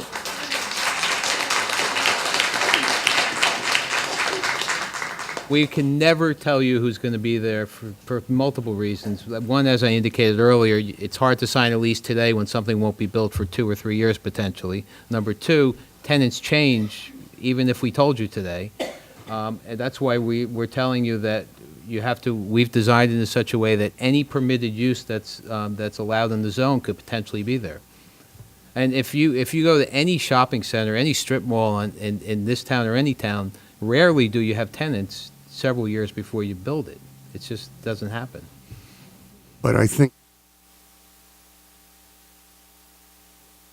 The applicant owns 3 shopping centers in town presently, all superbly managed, no problems. But the applicant has not even attempted to market this property because it's again it's way too premature to try to do that. Okay, anybody else have any questions? Or yes, Mr. Lauer. Mr. Lang, you were referring to speaking to the county about Cottrell Road, possibly making a left out of there from Thames? No, what I had indicated is that when we meet with the county, we'll add to the agenda, looking at using our Cottrell driveway, the one that's currently proposed is right in, right out, for a left out, either where it's out or potentially moving it a little further south. The complication is because of the proximity of Thames as well, so we're kind of in between 516 and Thames along Cottrell. That's why our initial reaction was not to have a left out there and to simply connect to Thames and use that left turn, that existing left turn, from that public roadway. So that was the original thinking. I'm certainly open to other ideas, and we'll certainly have that discussion with the county and. Well, and the reason township, of course. I ask, because on your plans, you indicate that that's a county road and It's actually a township road there. township road. Yeah, Yes. So but it is adjacent to the county intersection, so there's some overlap with jurisdiction there. I understand that. And that's why this joint meeting with the county and the township present, it was actually the ideal spot, because everybody would be at the table at once. because the township is responsible for maintenance and ownership of that Correct. section of Cottrell Road. That's correct. Okay. And I kind of agree with our professionals as far as parking. I can point out 4 sites throughout the town that after they were built and built with the proper parking, needed more parking. And even like the site across the street from this building. You go over there and on a certain weekends, you can't find parking. So your proposal is 2 parking spots more than is required. You're proposing 133 and 131 is required. Correct. Well, maybe you could reduce one of the buildings or eliminate one of the buildings? Okay. Anybody else from the board? Yes, Mr. Schmidt. The concept plan for Town Center, calls for a right turn lane on, You the should. concept plan for Town Center calls for a right turn lane for Control Road North at 516. Are you going to provide that? I don't believe there's any plans for that at this point in time. Or maybe a dedication? There's no, again, no plans for a dedication. Mr. Luca? Yeah. So I think that most of my comments will be better addressed after hearing the architect's testimony. The two questions I wanted to ask for you, and I have one question that might be better suited to the town officials. The rain garden that you had mentioned, is that something that just is a suggested use for that area, or is that something solidly that will be done? We are committing to that. Okay. I was wondering too, would you be the person to ask about the fire comments regarding the sprinklers in Building B and the width of the pipe? That would be the architect. Okay. And the question that I had for the town officials would be in terms, I know that the town center does have specifications regarding tenants, like for example, like what can be on a second story. Who oversees that? Like if, when tenants are coming in, like who's like looking to say, oh, second story, it has to be this? I was just curious about that. Our zoning official is actually the one that takes a review of any new tenants that come in. Okay. If they're not permitted in that zone, then they go in front of the zoning board to see if they would be permitted to be in that unit.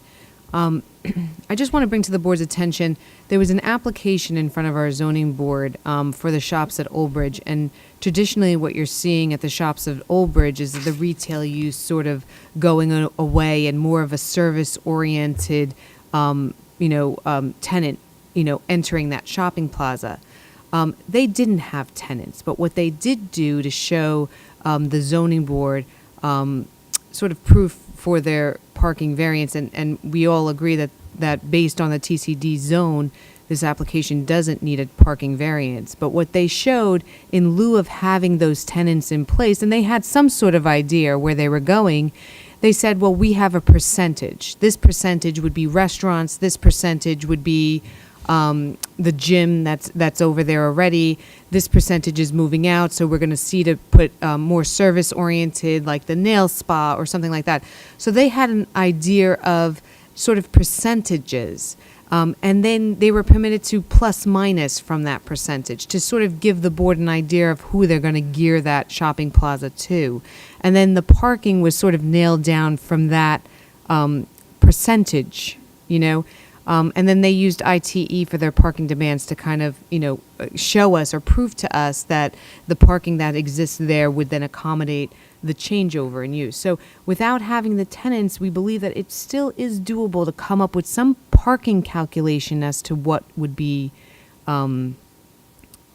proposed at the site, or what would be sort of, marketed at the site.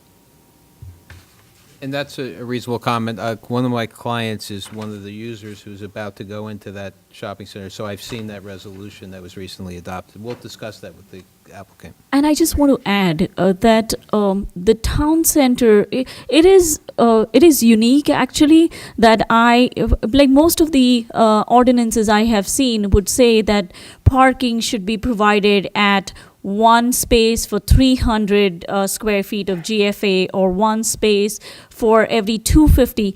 This town center district ordinance says a minimum of 300 square feet.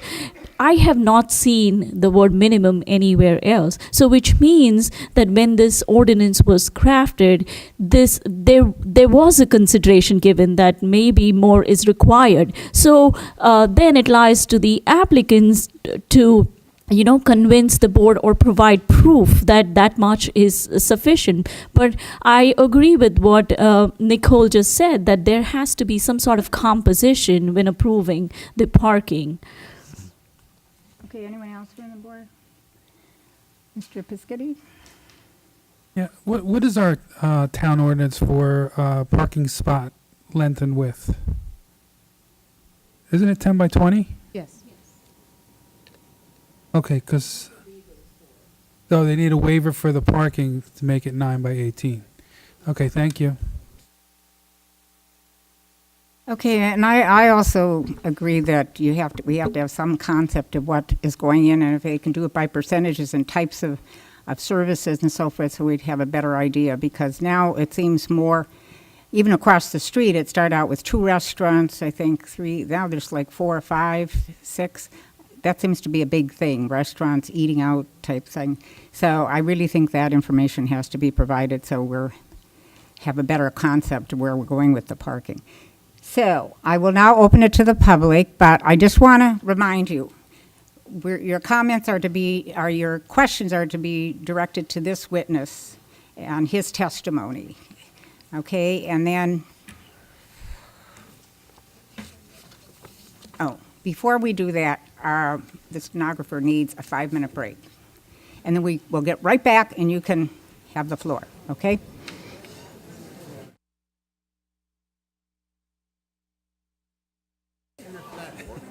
Okay, thank you. All right, is there anyone from the public that would like to speak? Okay, if you come up and give your name and address.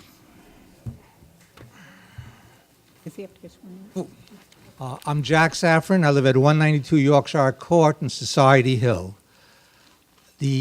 One of the questions I have is the driveway entrance, or what do you want to call it, on Thames Drive. All I've heard, unless I'm mistaken, is it's going to be a right out. Is that also going to be used as an inlet to the? It's currently shown where there is a right in available. However, the applicant is willing to stipulate, if so desired, that we would limit it to right out only. So no inbound movement at all and only a right out movement, if that's the board's pleasure. Okay. If we don't otherwise solve the left turnout on the Cottrell driveway in the future meeting we discussed. So you envision strictly a right out, no entryway by vehicles or a tractor trailer to get to the loading zone? Because how do you get to the loading zone without having an ingress at that entrance? The ingress is from the Cottrell driveway. So the loading zone has been designed for the truck to be able to access the loading zone from the Cottrell driveway. So then the only thing you're talking about is a right out, roughly 100 feet to Cottrell Road, and then you can make your left or your right. Correct. Never coming into the community. Correct. So there will be no access by vehicles coming down Thames Drive from either 516 or Cottrell to make a left turn into the complex off of Thames Drive. Correct. And just understand, we're considering that tonight, since it's come up for the first time. We're going to speak to the client about it, but that's a suggestion and a reasonable solution. Okay, thank you. Okay, who's next? Yes? Hello, my name is Michael Anderson, 304 Pewter. Just a couple of things. First off, we talked about the parking. We said as of the way it is now, you're looking at 2 spots above the minimum. But you also mentioned about the patios. You said they're optional, and it's going to be basically up to that tenant to decide if they want the patios or not. In your plans, you have 2 optional patios. If 2 tenants come in and say they want the optional patios, both of them want those optional patios, that is going to add extra seating, correct? Those patios are already in the parking calculation. All the patios are in the parking calculation. So when we say we're 2 above, that includes the patios already. Okay, so her recommendation was to cut some off because of the dumpsters. Are you guys considering that, or are you guys sold? Because if you go with her recommendation, she said you go down to 125, minimum has to be 131. So basically, her recommendation, you're going to throw out the window, is that correct? No, I would not characterize it throwing out the window, but no, we have not agreed to remove 10 parking stalls from the application. What we have agreed to do is have a joint meeting with the township and the county next week, and we're going to discuss, any number of these solutions. Another question, when you talked about some of the buildings, we spoke about what kind of trucks we're going to be doing deliveries. And you said, obviously, for building D, that would probably be more of a tractor truck. But the other ones, you said, would probably be a UPS or FedEx because you, and I quote, see them being broken up into smaller buildings. But let's just say, argument's sake, 2 people come in and they don't want them broken up. They want them into one gigantic building. That means that they probably will not be using UPS and FedEx, that they will probably need larger delivery trucks. Would that be correct? And this is really the situation on all these issues, whether it's the parking or the loading. The site is not set up for a mid-size box user. This is not a large shopping center where you're going to have big box or mid-size box users. That type of tenant that would take that whole building or the square footage of that whole building is not going to be attracted to this site. It's just not well suited. And frankly, just economics, market forces would drive that type of tenant away from this site to, and there are plenty of other locations, especially in brick and mortar retail. There's a lot of availability in those big box and mid box sizes. There's really no reason for them to come to a location like this. And I believe in the ordinance, it does restrict the amount of square footage that one occupant can have. Across the street, you guys, they had spoken about using the park, and they saw where the grand entrance is to the park, and she would say maybe moving your entrance that was by building A, maybe moving it over to be basically straight on with it. If you did that, if you take a look at the actual plans, which I think was A5, it would actually cut into building B. Right. So is your person prepared to basically cut some of his building to accommodate her request? Not tonight. We have to look at it. And what you could do is just, for instance, you could make building A an L-shaped building and shorten up building B. So you don't, to accommodate the request, you don't have to lose square footages. There are a number of solutions here. And again, that would be the purpose of this meeting we're talking about next week, to have the county, because obviously the county has input here too, so that we can come up, look at a variety of solutions and come up with something that makes sense to address all of these issues. You also said to people at the park, if they were there and you had stuff in this building, they'd be able to, in your words, walk over across the street to get it. Are you fully aware that the speed limit is 50 miles an hour on County Road 516? Are you expecting kids that may be riding a bike or kids just walking to walk across the street from the park? Like, let's just say you put a deli where you guys want to build. So theoretically, at a non-crosswalk, you expect people to walk 50 miles an hour worth of traffic? Absolutely not. I'm fully aware that we have a signalized intersection at Route 516 and Cottrell Road that includes crosswalks. This is absolutely common practice to use crosswalks, to use a signalized crosswalk, and frankly, that situation already exists. You have the other piece of town center zones already developed and has uses like a Dunkin' Donuts. There's already drivers to cross the road, and frankly, there's drivers to cross Cottrell as well, because you've got the municipal complex on the other side, which has a variety of uses too. So, and town center was built for pedestrian connectivity. That's why the ordinance requires we have a sidewalk and a bikeway along all these frontages. The whole point of town center was to create this connectivity. And the last thing you had mentioned about the tenants in the area, you said you were aware that there were some empty tenants, but in the surrounding area, not so much. If you look in the Rite Aid, there actually is at least one tenant that has a vacant.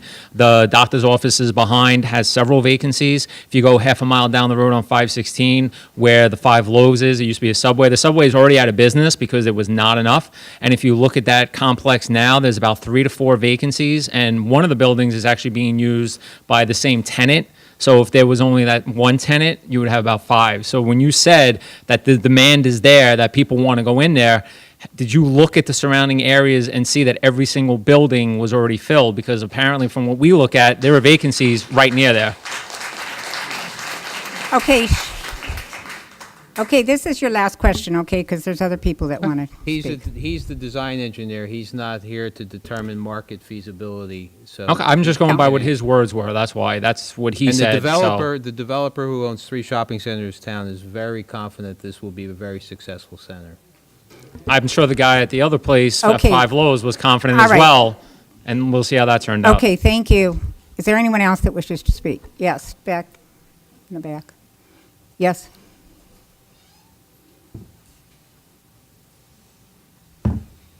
Thank you. Good evening. My name is Joanne Levine. I live at 34 Cloister Court. In regards to, I'm sorry? Joanne Levine, 34 Cloister Court. Cloister. Cloister. My question or concern is actually safety, which I hope the planning board considers. As you were speaking of making a right out or making a left in and using Thames, when we come out of our development and we have we can make a right or a left, I leave at maybe 5:45 in the morning. There's hardly anybody around. I usually freely go. It's not the same when I come home at night. When I make my left, since I live on Cloister, which is one of the first courts coming in from Cottrell, in order to make the left in, we're making it from the turn lane. There have been many times over these past few years that I go into my turn lane to make a left as someone is coming out of the Rite Aid, making a left into the left turn lane, almost causing a head-on collision. It's happened to me, my family, many of my neighbors. There is a concern for traffic coming out of Thames onto Cottrell as a safety issue. Whether the buildings are going to be nice or whoever you put in there is not, it is a concern as far as traffic, but safety is the issue. When the high school is open, if you go out now, it's the middle of the summer, 516 is quite pleasant. It's like the Long Island Expressway when the high school is in and all schools are open. And that turn coming out of Thames onto Cottrell, coming into it, coming across, people come out of Rite Aid and go straight across. It's a real safety issue. So I hope that everybody considers the flow of traffic in that area. Thank you. Yes. Thank you. I don't need that. I have a really big mouth. My name is Eileen O'Connor, and I live at 2 Excalibur Court. Thank you for smiling. Wondering whether the board knows, backing up on what my neighbor just said, we had a death here last year. Are we aware of that? Right in front of Rite Aid, we had a motorcycle death. And we really are interested to know if that's what you guys want, because that's what happens in the morning and in the afternoon. Sir, I'm aware that you guys did a traffic study. You did it in February. It's funny almost, because if you did a traffic study when the schools were in session and when all of us didn't batten down the hashes for a snow shower, I really fear your traffic study might come up with something different. Furthermore, I'm not sure if the board is aware. I think maybe you mentioned something. This had already come up to the board in the 1990s or so, and it was struck down because we are very lucky to have OBPD right across the street from us. And this was struck down because there was too much traffic to deal with the police and the EMT that we have here in this building. And I want to know what changed. We only developed more of a neighborhood. What is the board going to do to ensure that as a neighborhood we are safe, that we get what we deserve? These guys work their butts off, and you are making their jobs far more difficult. I don't know what you're planning to do with Thames. By the way, it's Thames. And I don't understand why. It's not Thames, it's Thames. And if you lived in this neighborhood, you would understand that. And that's kind of my beef, is that there seem to be, like those ladies there, understand what's happening in the neighborhood. This gentleman here said that about across the street. Do you want to know why across the street is busy? Because it's unregulated. It's a gym and it's restaurants, and it has a Rite Aid. It's not that busy. There are 70 vacancies in Old Bridge. So my question to the board and to this gentleman is, what changed between now and the 90s that this got squashed because we couldn't handle the traffic to only have more of a neighborhood than we did, 30, 40 years ago? And what are you going to do about the traffic now? Because the traffic is really a problem. Thank you. Okay, thank you.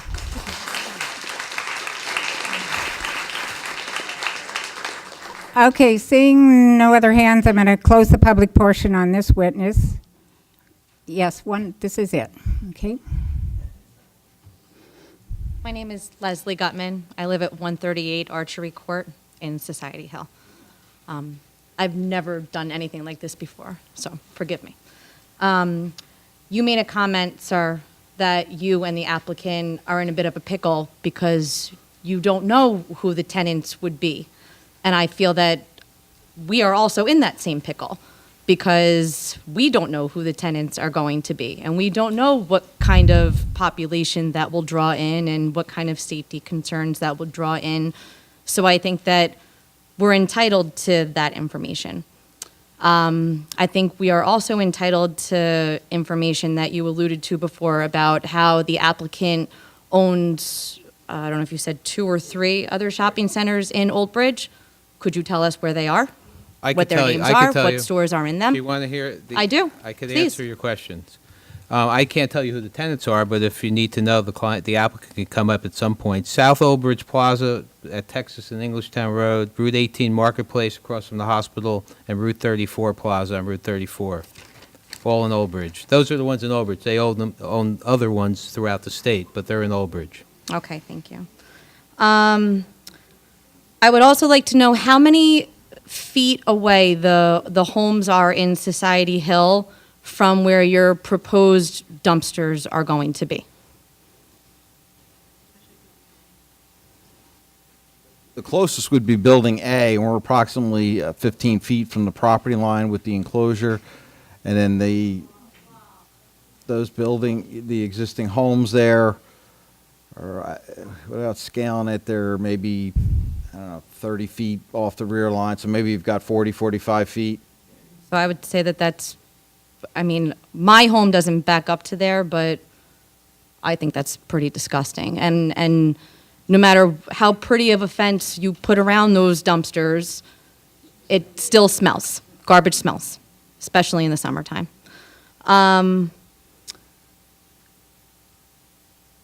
I bought my first home in Society Hill and have very much enjoyed living there. We had a little girl in that time, and I've walked her around in her stroller, and then when she learned how to walk, I felt very comfortable letting her walk several feet ahead of me and ride her bike and walking to the pond and going over to the pool. And the idea of this sounds like that wouldn't be happening any longer because of all the traffic that would inevitably end up in our very quiet, peaceful neighborhood, regardless of how you build the entrances and exits or whatever signage you post. We all know that people don't follow signage all the time. So I think that it's safe to say that I'm sorry to interrupt you, but can you just, if you have a I'm specific getting to it. question? or I'm comment- getting to Okay. it. If this project does go through and this building does go up, I think that would lead to me selling my home in Society Hill and moving probably out of Old Bridge because I can't imagine staying in a place where a town would allow this to happen, knowing how its residents feel about it. Thank you. Thank you. Okay, I'm going to. Well, you have to come up here and give your name and address. And this is it, no more, I'm going to close the public portion after this. Because no one else raised their hand. Okay, I just want to reiterate, this is for specific questions or comments regarding the testimony. The, talking about the the atmosphere and the quiet and all that is very good, and we want to hear that, but that's at the end of the application. We can't, now we are just listening to your questions and comments regarding the testimony, because we have a lot of testimony to go through. We have our professionals that need to comment. We need for you to hear all of that information. Thank you very much. I appreciate Okay. it. I need to state my name and my address, don't I? Right. My name is Kristen O'Connor. I live at 2 Excalibur Court. I'm curious, just because you mentioned that you can't give us a concrete answer as to who will be there. I noticed when I was looking through to do some research on this, the developer suggested possibly a dry cleaner and various other types of stores. I understand that you've done an environmental impact study, but I'm curious if there will be anything that will impact the environment across the street from my home. I was diagnosed with breast cancer last year, and I'm working very hard to eliminate my body from any types of toxins that you can possibly imagine. So I'm curious, sir, if there will be a dry cleaner or there will be a fast food restaurant right across the street from my home, how will this impact the toxicity of my neighborhood? And how will you work to mitigate that toxicity, I guess is my question. You don't know. Answer it. You don't know. Okay, thank you, because that impacts if I stay in my neighborhood or not, because as I said, I am trying to live a toxic-free environment. So thank you very much. I Okay, thank appreciate your you. non-answer.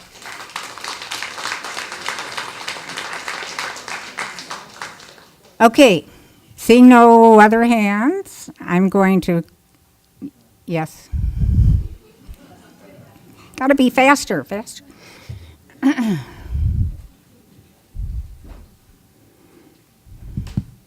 Hello, my name is Jean Nordland. I live on 369 Minstrel Court.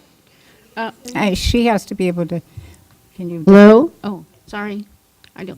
Sorry, my voice is very light. Hello, my name is Jean Nordland. I live at 369 Minstrel Court. I'm on a committee that will be representing Society Hill residents.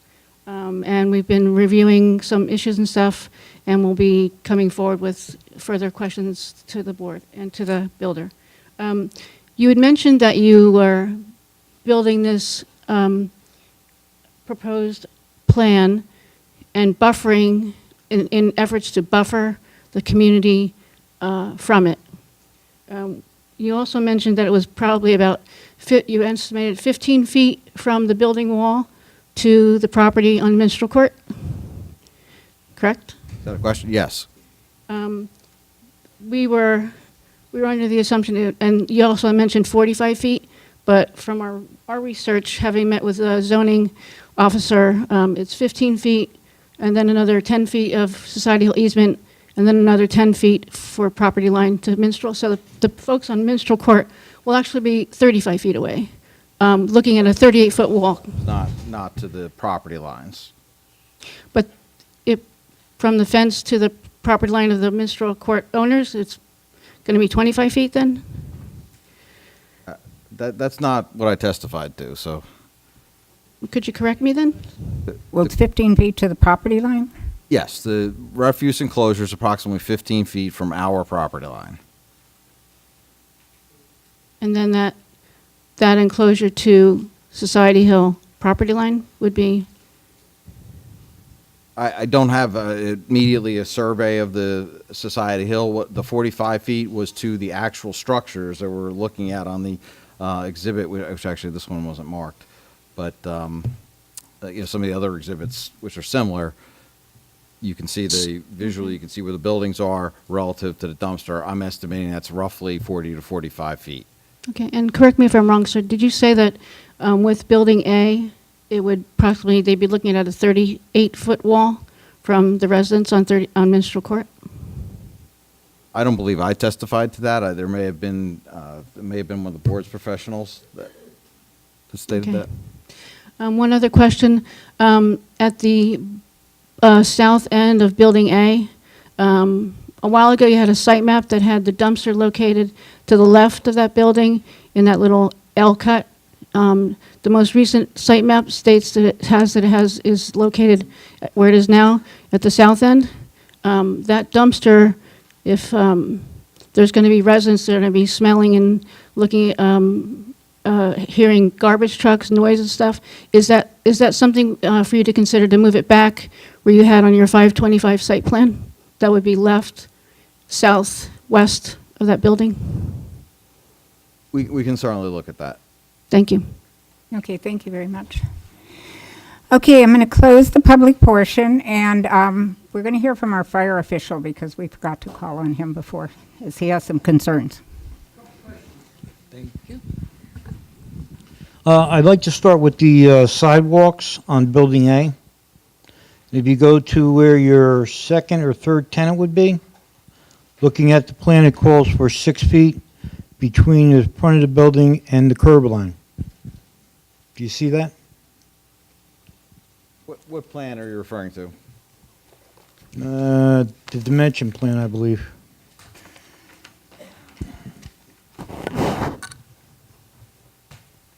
Okay. Okay, so you see where it says proposed one-story rental building, 9250 square feet? Right in front of that, you have a handicap sign? Yes. Okay, so that's 3 feet, once that door opens, correct? Of clear width to get between that door and the cars? That's got to be looked at and corrected, because you're not going to get people out there without killing them. to be stacked up. And if you go down to the other end, it's 6 feet. So my question is, if we do have a problem in these buildings and we have to evacuate these people, where do they all go? Because they only have 3 feet when doors are open. If you're evacuating this building, though, you're not going to evacuate it and then walk along the facade of the building. You're going to evacuate, like on Building A specifically, you're going to continue westbound. You're going to go out into the parking lot area. This is evacuation scenario. So Okay, so then we could talk about the 9-foot wide parking spaces. All right? That's narrow. There's not a lot of room when you have 9-foot parking. A Would we agree 9-foot with is that? ubiquitous parking standard. It's actually the standard for the entire state for residential development, and it's the standard for many ordinances in commercial development. Okay, So I understand that, I understand that. What type of, the curbing that you're going to have there, is that going to be high enough to where a car cannot park over the top of that? How are you going to stop the front of a car from going over that curb and then taking more of that space? We can provide wheel stops if that's the Okay. board's pleasure. Okay, second thing, I didn't hear anything about the fire lane plan that I submitted to you guys from 6/28, I believe it was. Do you have a copy of that? No, I do not. Okay, I'll provide it for you after we're done here.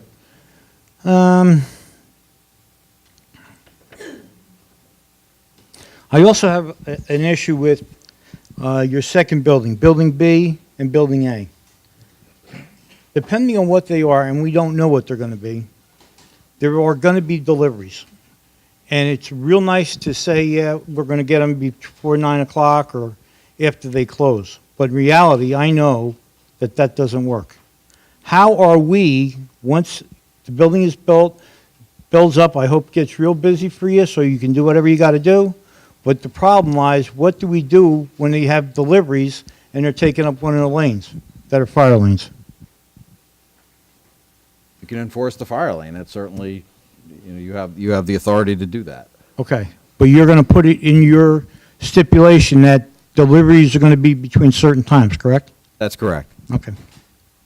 And we would give the town Title 39 jurisdiction to enforce Okay. parking or other violations. Okay, that's all I have for now. Okay, do you have your next? Architect.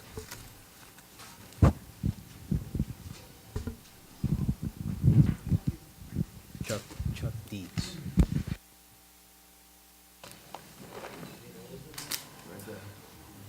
What's to stipulate delivery hours?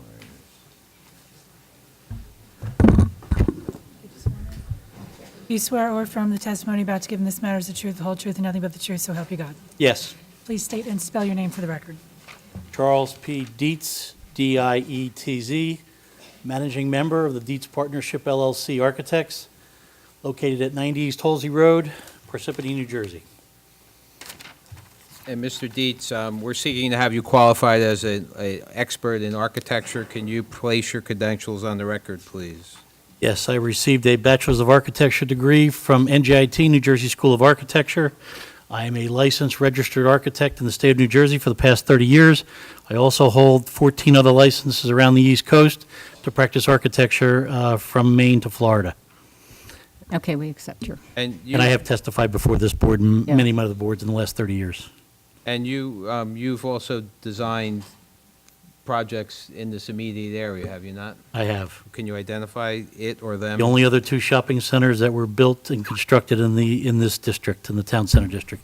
We developed across the street, which was the first shopping center in 2001.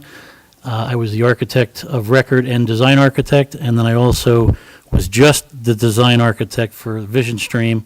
I was not hired to produce the construction drawings across the street and about, I guess, a quarter mile down on the left-hand side. All right, and you obviously prepared the plans that have been presented in support of this application? That's correct. Did you give Dawn a... Yes. Where is she? She went out. I got boards, we can do it the old-fashioned way. Do you want to wait for Dawn so she could put up the exhibits? Yeah. Where'd you go? Oh, maybe. I could ask other questions while we're waiting. I think Nicole might be able to help you out.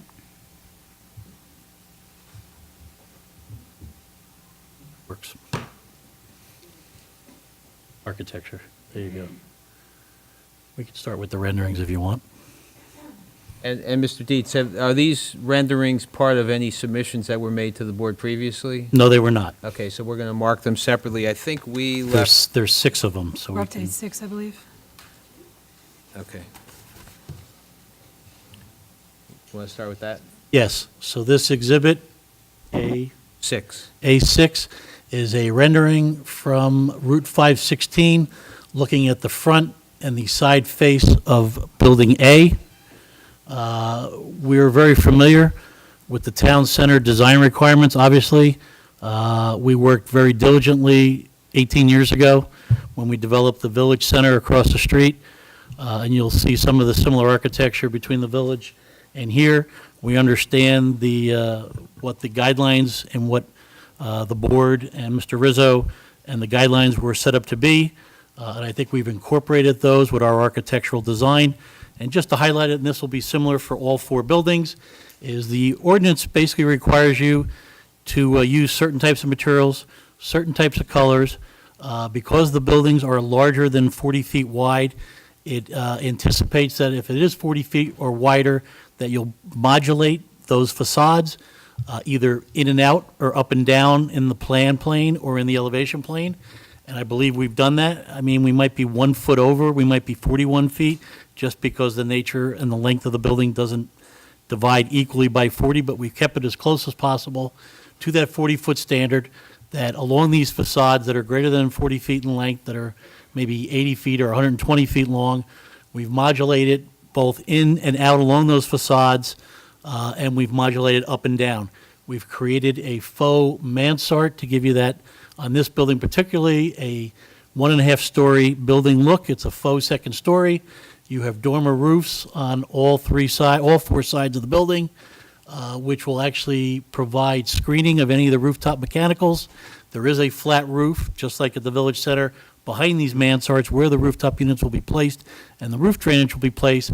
But what the neighboring people and the pedestrians and patrons of the center and anyone traveling up and down 516 or Cottrell will see these facades with the both hip and gable roofs. We've introduced that residential feel. We've introduced some faux dormers, like the Village Center, but only with more technology with LED lighting now. We'll be able to slightly or gently illuminate these at night. That'll give a soft glow. The glass will not be clear. It's called a crinkle glass, so you will not see the light source, but you will see a small light behind it that'll give it a glow and an architectural aesthetic in the evenings. Your ordinance also talks about providing a masonry-style chimney, cupola, dormer, clock tower, and what we've introduced are 2 additional features to all our buildings. As you see, we have masonry chimneys that are faux chimneys, obviously. There's no fireplaces or flues in them, in certain sections throughout the 4 buildings. And on Building B, and we could talk about that as one of the comments from the planner, we've introduced a decorative finial at the top of the HIF roof, which is 21 inches in height. It's not counting as part of the height requirement as described and defined by your ordinance, but these are some of the extra amenities and decorative features that we're proposing for all 4 buildings. We have introduced multiple materials. We have a cultured stone or an architectural stone base that defines and anchors the building to the ground. We transition, that's at 2-foot height. We transition above that where there's no storefront or display windows to either a brick masonry, a stucco, and we're not talking about the standard EIFS stucco. We're talking about real stucco that would have plaster and lath. It's much more durable and more traditional in nature to what the design of these buildings are. So this will not have the foam that you're used to seeing with a standard EIFS facade. Then we'll transition up above to the 10-foot height, which is the height of most of our ceilings inside and our storefront systems. And we created a sign ban area at a minimum of 5 feet in height, which will allow us to have a minimum or maximum 36-inch high letter. I know we haven't identified that on our plans, but if you were to scale them, that's what we're proposing. And because we don't have any tenants at this time, I've not defined the signage to be above and beyond what the ordinance allows. If in fact, when this center is leased and a tenant come in, if they do require a larger sign or they're requesting additional information on their signs that's not permitted in the ordinance, they would obviously have to come before you and request that relief. But right now, our testimony is all the facade signage that I'm showing will meet the minimum standards of your ordinance. We transition from the sign ban area to a gutter and downspout or a traditional cornice at the, that's just above the roof line of the building, the flat roof behind it. And then we transition into multiple height, gable, hip, and mansard type roofs, again, like you see in this rendering, with the dormers and the chimneys. We've also introduced, to give some definition along these facades, a fabric style awning across the front of most of these tenants, which will act as shade for the storefronts. It will act as a little bit of cover for a patron coming and going in a rainstorm, that they have time to either close the umbrella when they get to the door without getting wet, or to open the umbrella when they step out before they walk into the rain. And again, I show them as black awnings because we're not sure of the tenancy, but we would review if a tenant has a logo or a color like a red or a blue as part of their information. We would certainly look at that and review the opportunity for multiple colors. We are not proposing any signage or internal illumination of these awnings. They're actually going to be open-sided and open-bottomed, so you'll see the painted structure underneath. And I know most ordinances in towns do not like illuminated awnings with signs on them, nor do I, so I don't design them in my shopping centers. And again, you can see as you move down this facade, the first two tenants equal 40 feet. Then you get to what's called a gambrel type roof, which you find in barns and farm structures. And the tenant next to that, that would be the next 40 feet. So you can see we've pushed the building back 8 inches. We've changed the facade of the type of element at the entrance, and we've lowered and raised the two gable roofs to break that facade up every 40 feet. We also meet your ordinance requirement that there should be at least a 60% fenestration of display window on the first floor in these facades, and we meet that requirement. What was unique about this center, and the same thing at the town center, each of these buildings acts as a freestanding building. Unlike a normal strip center, it has 4 sides, and all 4 sides are designed with the same architectural treatment. The only one that steps back just a little bit is Building A. Like we said, there'll be no doors because we can meet the egress requirement because of the shallow depth of the stores by just exiting to the front. So there's no doors, but we put an architectural hardy panel siding and brick masonry along the rear of the building. It'll have the mansard just like the front, so the residents won't see the units. But all the other facades and all the other buildings, all 4 sides are designed to have fenestration, architectural elements, and the same material going all around. What also is unique about this, and the challenges we faced at the Village across the street, is these buildings, other than Building A, actually have 2 fronts. You have the front facing Route 516, which the township loves to have, and that look of an inviting shopping center. But as we know, what do tenants need? Tenants need parking. So technically, the front door of the tenant spaces will actually be on the parking lot side for every building except for Building A, because there's no way to park in the rear or in the front on 516, therefore you're not going to use it as your front door. But we're providing that definition of fenestration, display window, just like we did at the Village, and we're proposing the same thing here. If you could skip to the next rendering, please. So that'll be Exhibit A7. This is an architectural 3-dimensional color rendering looking from Route 516, not as far as Cottrell Road, but a little further down, showing Building B. Again, this is the largest building on the site. Ground floor area, 11,000, plus or minus 11,260 square feet. And again, we've defined these buildings both with modulations in and out in 8-inch increments, and a vertical modulation where we've changed the parapet heights, the roof heights, the type of mansards, the type of facades, the type of materials, and awnings or no awnings.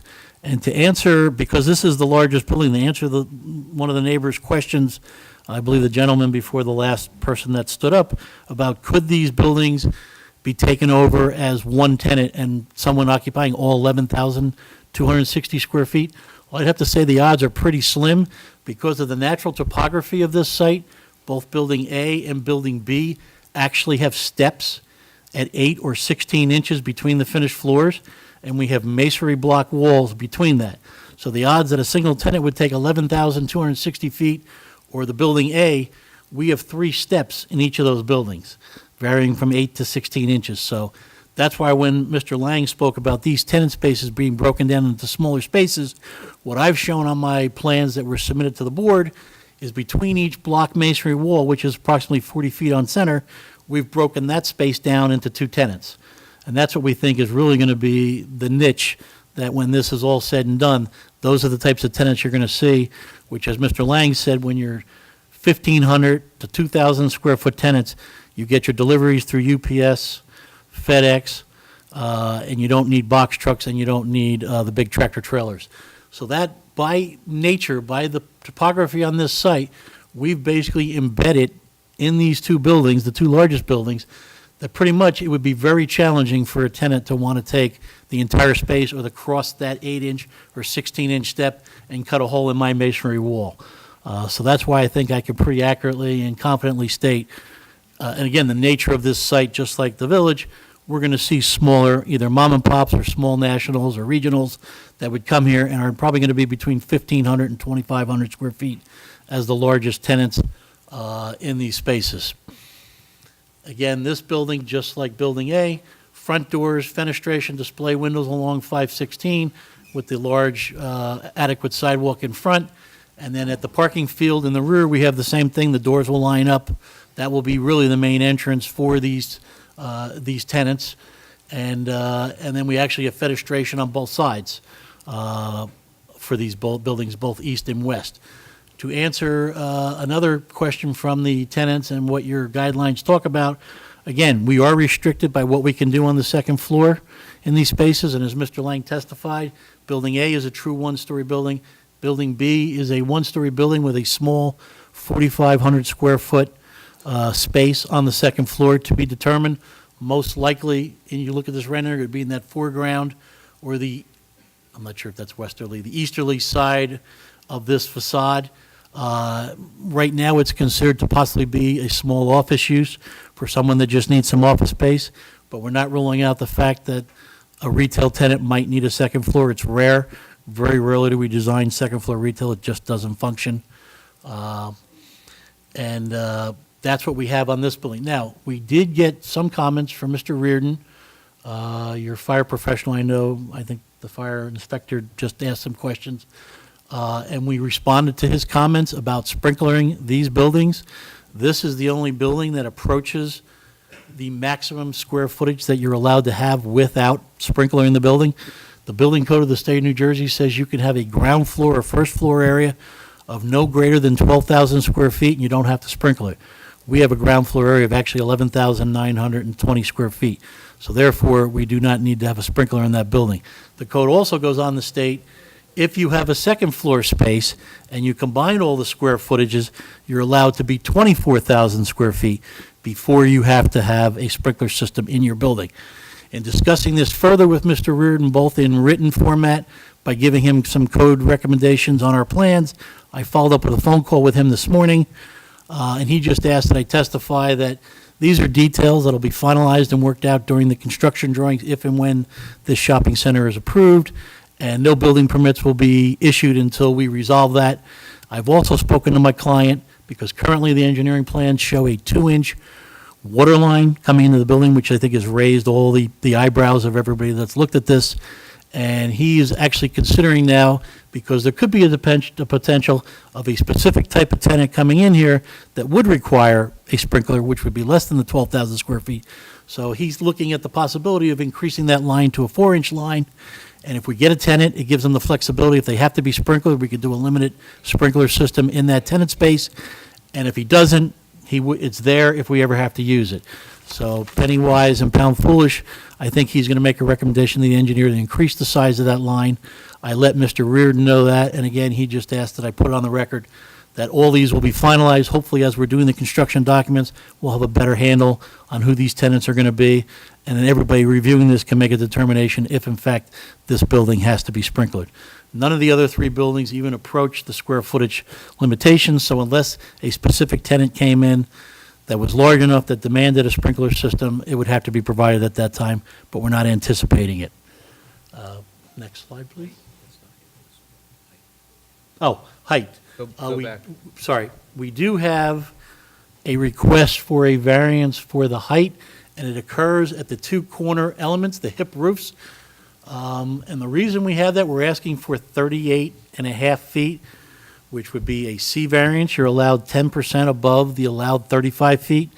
So we've just incorporated that because that would be most likely where the second floor opportunity would be. So we've given the applicant the opportunity to place it on the west or the east elevation. So that could be a potential full working second story. And based on your ordinance requirements, under architecture, numeral 8, it talks about maintaining a minimum 9-on-12 pitch on the roofs, which is pretty steep. 12-on-12 is basically a 45-degree angle.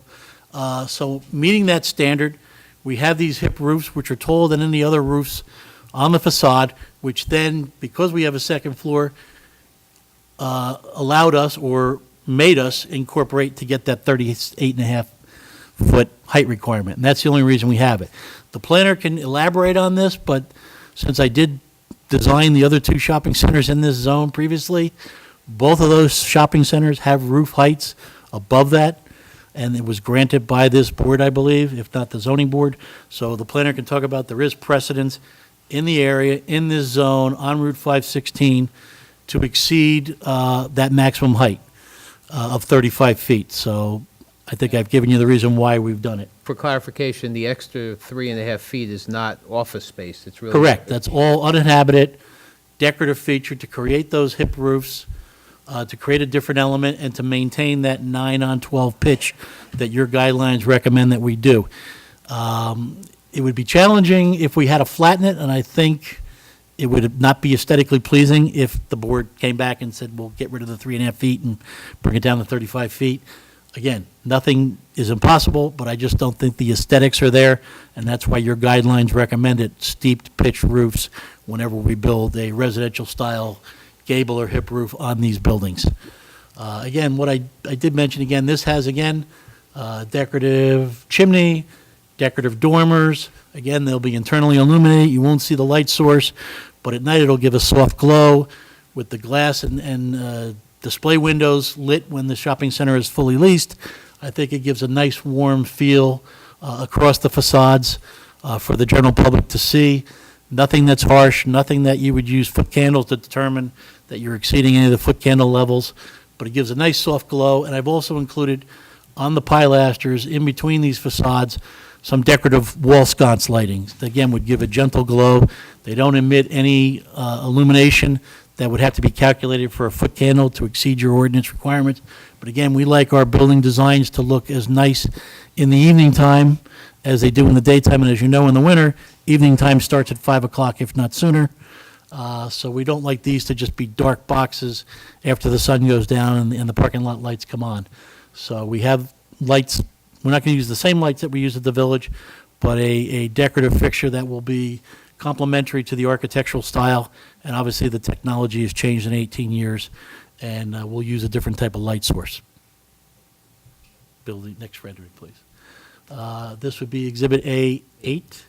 A8 is a view from the corner of Cottrell Road and Route 516, showing the easterly facade and the 516 facade of Building C.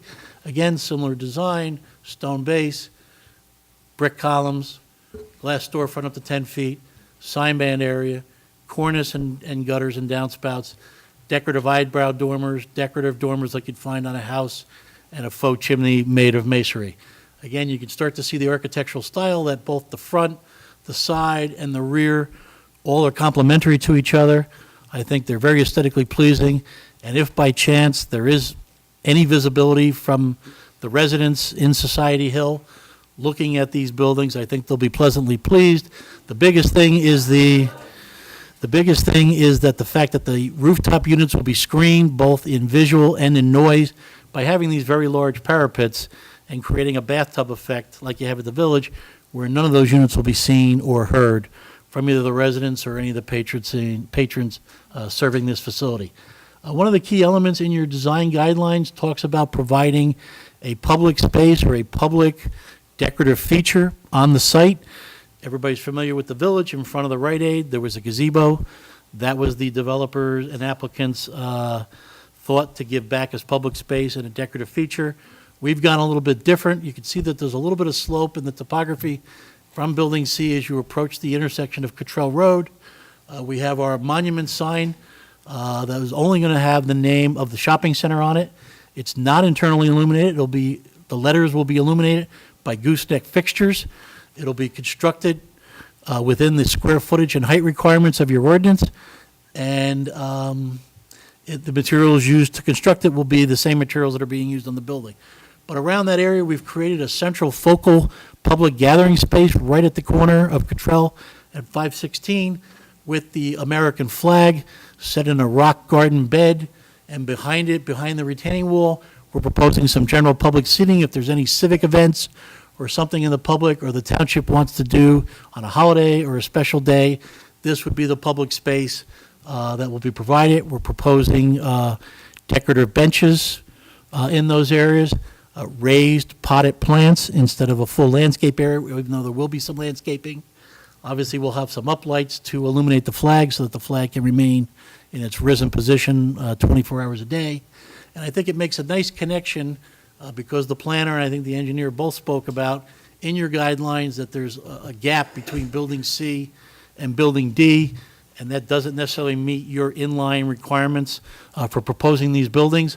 But I think this flows off of the patio, if the tenant there likes it, down into this public seating area, into the rock garden at the American flag, through that area and around to Building D. I think it gives a nice flow. There's sidewalks both behind it and in front on 516 and Cottrell that allow people to safely maneuver between those two buildings. As on the west side of Building C, there's a sidewalk connection again that will take you over to Building B, and a crosswalk section that will take you from B to A. So I think we do provide, and the engineer has provided that connectivity that the ordinance requires, even though we don't have every building up close next to each other.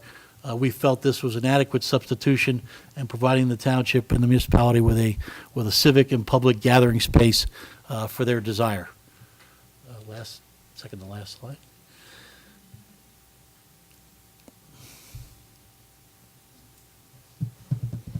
Nobody likes this building anyway. It's got the drive-through. This will be A9.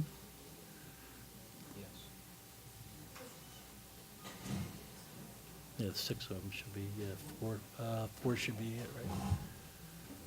Yeah, 4 is it.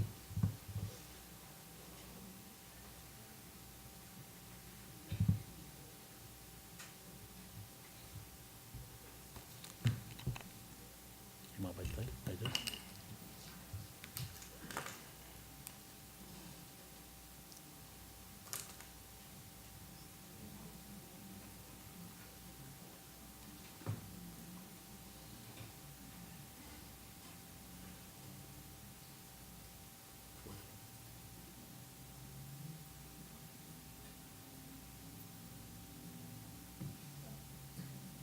You saw it before.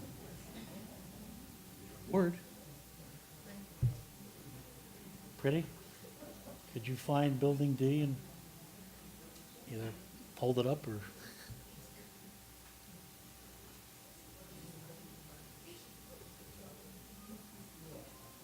You want to just grab the big board? Yeah, when you first loaded it, I saw it.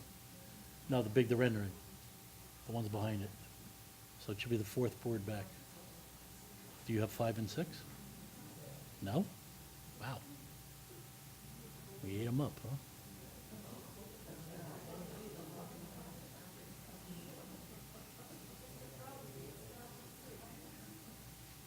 There you go. Okay, Exhibit A9.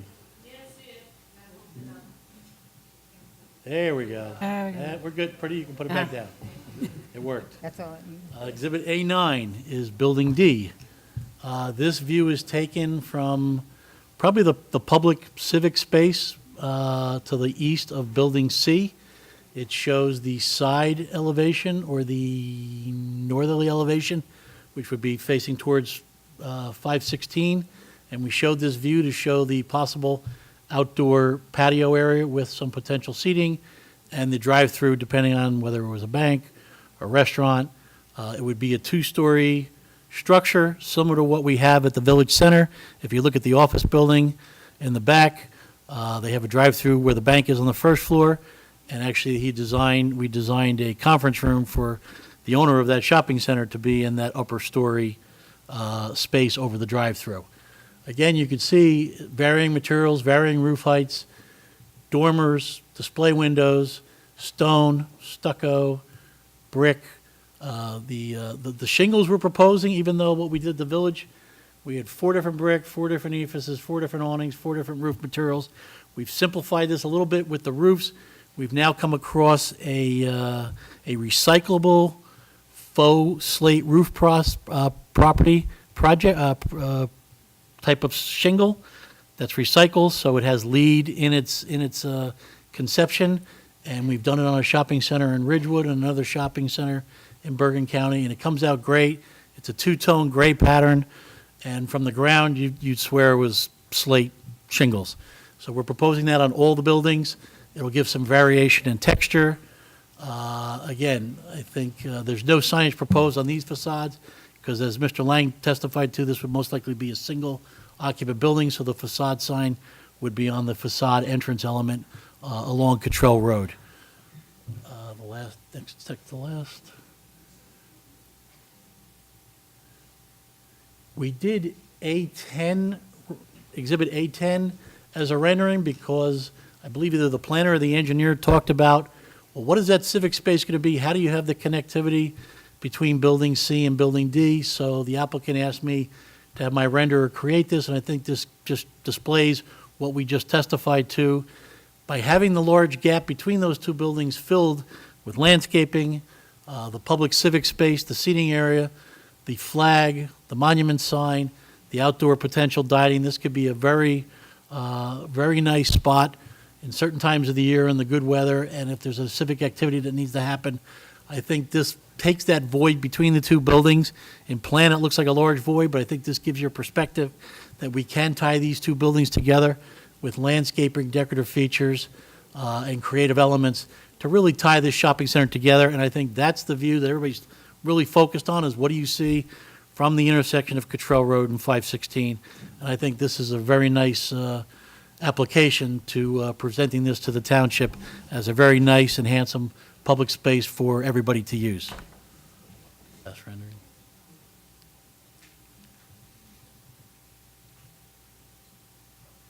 A11 is an aerial photo montage rendering where we basically took a three-dimensional Google image of the property as it sits today. So other than the buildings that we're proposing that you see sitting on this rendering, everything else in the picture is accurate to what was built, has been built, and sits there today. So I think this also enhances what Mr. Lang spoke about, leaving 60% of the wetlands and the environmentally conservative sensitive areas alone as they are. You can see the density of the trees. They are all going to remain. By law, we're not allowed to touch those. Per your ordinance, we've pulled all our buildings towards the street front other than Building D and the parking field behind it, which again could be vigorously screened by the remaining 60% of all the shrubbery and trees that have been on this site for probably many, many, many years, probably more years than I've been alive. So we presented this to give everybody just a feel for what this could look like from that intersection. What you see in the far right-hand corner is the existing Rite Aid building. So you can see the relationship between that. That building does sit back, not as far as Building D, but it does sit back. So again, the planner can talk about why our Building D, with the type of use we're proposing, with a drive-through, why that is sitting 70 feet back off the roadway versus the other three buildings which are right up on 516. After you pass the Rite Aid, the balance of the Village Center does sit up on the roadway just like our center does.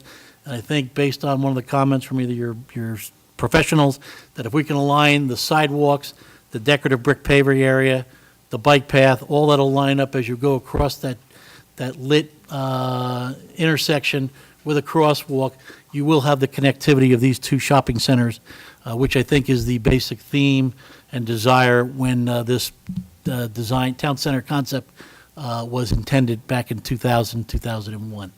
So that's why we show this rendering, is really not those much show the building, but the context of these buildings, that they actually look smaller, they take up less property, and less property is disturbed than one would think. And I think this view gives you that perspective to hopefully ease some of the negative fears of the residents in Society Hill, that they're going to see the backs of all these buildings and cars and parking and dumpsters. That concludes the architect's testimony. Planner, did you have some comments? Yes. I just want to talk a little bit about the concept since the architect emphasized on why there are setbacks for the proposed drive-through and the corner of Cottrell and 516. One of my comments was I really commend the applicant for treating the easterly corner of the intersection. So it was really well done, and what I say is that they do mimic what is on the westerly side. So the corner of Rite Aid, they try to mimic the same design on the other side, and the drive-through facility is set back at almost the same distance as Rite Aid is. But where the application is different is along 516. I do agree with the architect that everything else is consistent, but along 516, what happens is there is too much of a gap between building B and building C. So there is almost 150 or 160 feet between proposed building B and proposed building C. That's where they have parking in the front. And I believe that because of that parking, it breaks the continuity. The town center district was designed or envisioned to have a continuous streetscape, and with the parking, it just breaks that continuous streetscape. If you look at the existing development in the town center district, yes, along Cottrell Road, Rite Aid is set back further away, but along 516, there is still a continuous streetscape, whereas in the proposed development, there's a gap. And actually, that's the gap I was talking about. It was not the corner. I think the corner is really well done. But I think where this development is different from the existing one is where you have parking in the front yard, and then there is a gap. The building frontage is not continuous in that section. And in fact, I had recommended that they reevaluate the design and see if they can have some building frontage in that area too. I also understand that because of the wetlands, the developable portion of the site is very narrow, and it might be a challenge to have a building there, but I just thought that they should give that a thought and probably have a longer building frontage for, I think it's building C. So that's about the concept, and I just wanted to confirm you need a variance. You understand you need a variance for the freestanding sign, the additional freestanding sign. Second freestanding sign, correct. You need a variance for the wall signs. I think your planner, you No. have more than Well, two wall signs. you're- It's a technicality, but you do need a variance for that. Correct, and I think that's listed on the engineering schedule. But yes, because we have two fronts, and the way your ordinance is written, that each tenant should have one facade sign. As I stated, we basically have two fronts, 516 in the rear. We're proposing a facade sign at both of those entrances, which is consistent to what we did at the Village Center across the street. But yes, And- it is a variance. And you are not proposing any sign on the awnings, correct? That's correct. The flag, that is something I didn't see before. In most of your views, I see the flagpole. I just want to probably emphasize that the flagpole should be set back at least equivalent to the height of the flagpole for safety purposes. Okay. I'll have the engineer guide me with that for the setback. I believe it's currently shown at about 25 feet or 28 feet. You can just make sure that the site plan has dimensions and it shows 25 feet from the street right of way. Okay. Regarding the architecturals, I know you talked about the finial, so that is 21 inches. Yes, ma'am. So from street level, will you really see that? Yes, if you look at my rendering, if you go back to rendering Exhibit A7, which is Building B, that's an accurate depiction because they take the site plan the actual view, and my architecturals in AutoCAD, and when they do their views, the one after that one. So from that view along, you might not see it walking on the sidewalk, but it's hard to see. You'd have to zoom in. But on that hip roof, you can actually see the 21-inch finial. So I believe, because these are accurate renditions, yeah, they're tight because they're silver. Go to the far right. You might see that one. A little bit. That along 516 and across street, you absolutely will see these finials. Again, it's not a deal breaker if we had to remove them. There's only 2 or 4 of them on the entire project. You would ask what the height was, so I had my guy give me the guidance. It was 21 inches. They're a stock item that we've done many times in shopping centers of this quality and style of architecture. I just thought, because these were some of the only hip roofs on the shopping center, it would add a little decorative element to it. It's not included as part of your height restriction requirement. But to answer your question, I believe from across street or coming down 516 or coming up Cottrell Road, you will see the finials. Right. So, out of curiosity, does the existing development have a finial on the top? No, it has a I clock. haven't It has a seen. clock tower. Okay. So when you Okay. read your guideline, it gives you about 5 or 6 Yes. different type of decorative features that you could add: clock towers, dormers. They don't say finials. I added finial, but I included that as one of the other additional decorative features that I thought we could provide to help meet the requirements and the intent of the guidelines. Since the finial is not real clearly mentioned and you are asking for a height variance, would you mind eliminating that? Not a problem. Thank you.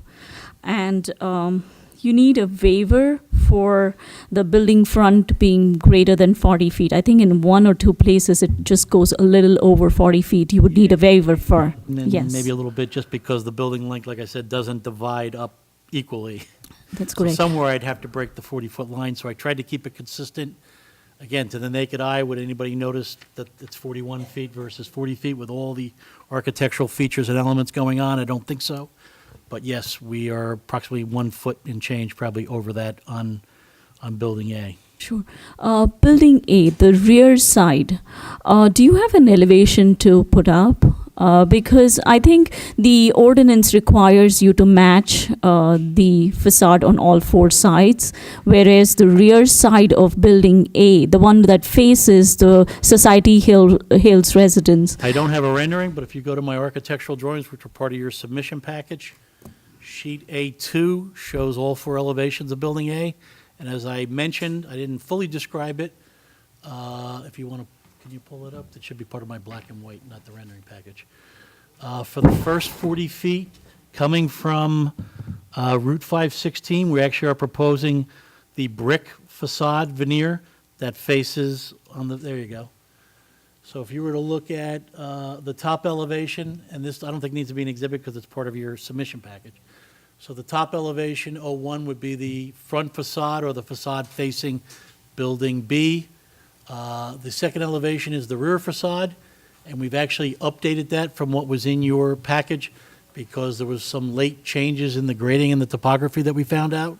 So that's why I think when your fire inspector talk about having doors and stairs out of the back, it would be very challenging because there's an 8-foot grade differential from the sidewalk at 516 till you get to the westerly end of Building A. So we are basically proposing that to be a stuccoed, parged foundation like you do on your house. And then everywhere except where the brick is in that first 40 feet, we're proposing the decorative pre-painted finished hardy panel system, which is prevalent throughout our shopping center. And we've done that many times on shopping centers on the rear facade. Again, we've broken it up with the downspouts and gutters. We have the decorative mansard roof, and then we have a little gable roof at the other end. So I think without the doors, no one really going back there. I believe what the engineers told me grading-wise is the residents sit 8 feet below the finished floor of our building. We are proposing a decorative screen wall at that point, plus the foliage. So if the residents, maybe from their second floors, do get a glimpse of this building, I think the architectural elements that they see, minus we're not going to put any glazing back there, I think that would be a security issue. Still, we have enhanced features with the brick veneer, the hardy panel, the mansard roofs, and the parged foundation. If need be, I think we have security lighting back there that would be on the civil engineers just to make sure that nothing nefarious is happening in that narrow space between our property line, the decorative screen wall, and the building. But that's all you would see. But again, versus a normal strip shopping center, if you looked at the rear, it's a painted block wall 90% of the time. I think we've introduced something that's a little more enhanced and a little more consistent with the architectural materials that you find on the fronts and the sides. You mentioned foliage. So from what I understood, there is no plantings in between, right? I'm saying what's on the Society Hill side. Oh. We have a decorative screen wall that's intended to block anybody if they were in their backyard or on their first floor level, and the fact that they're 8 foot below our floor, plus our 8-foot wall, plus, the distance, the 45 feet to the house. I think there's adequate screening from the houses on that property right up against that property line. I still think you should ask for a waiver because it's not exactly identical to the building frontage. So I understand that between the grade change, the decorative wall, you wouldn't really see that much of the facade, but I think you should, it's just a technicality. I think you should ask for a waiver. I'll leave that to our attorney. We're going to interrupt for a minute. We're going to go off TV now, but I'm going to keep the meeting going just so we finish this witness so that the board and the public can have a chance to ask questions. Thank you.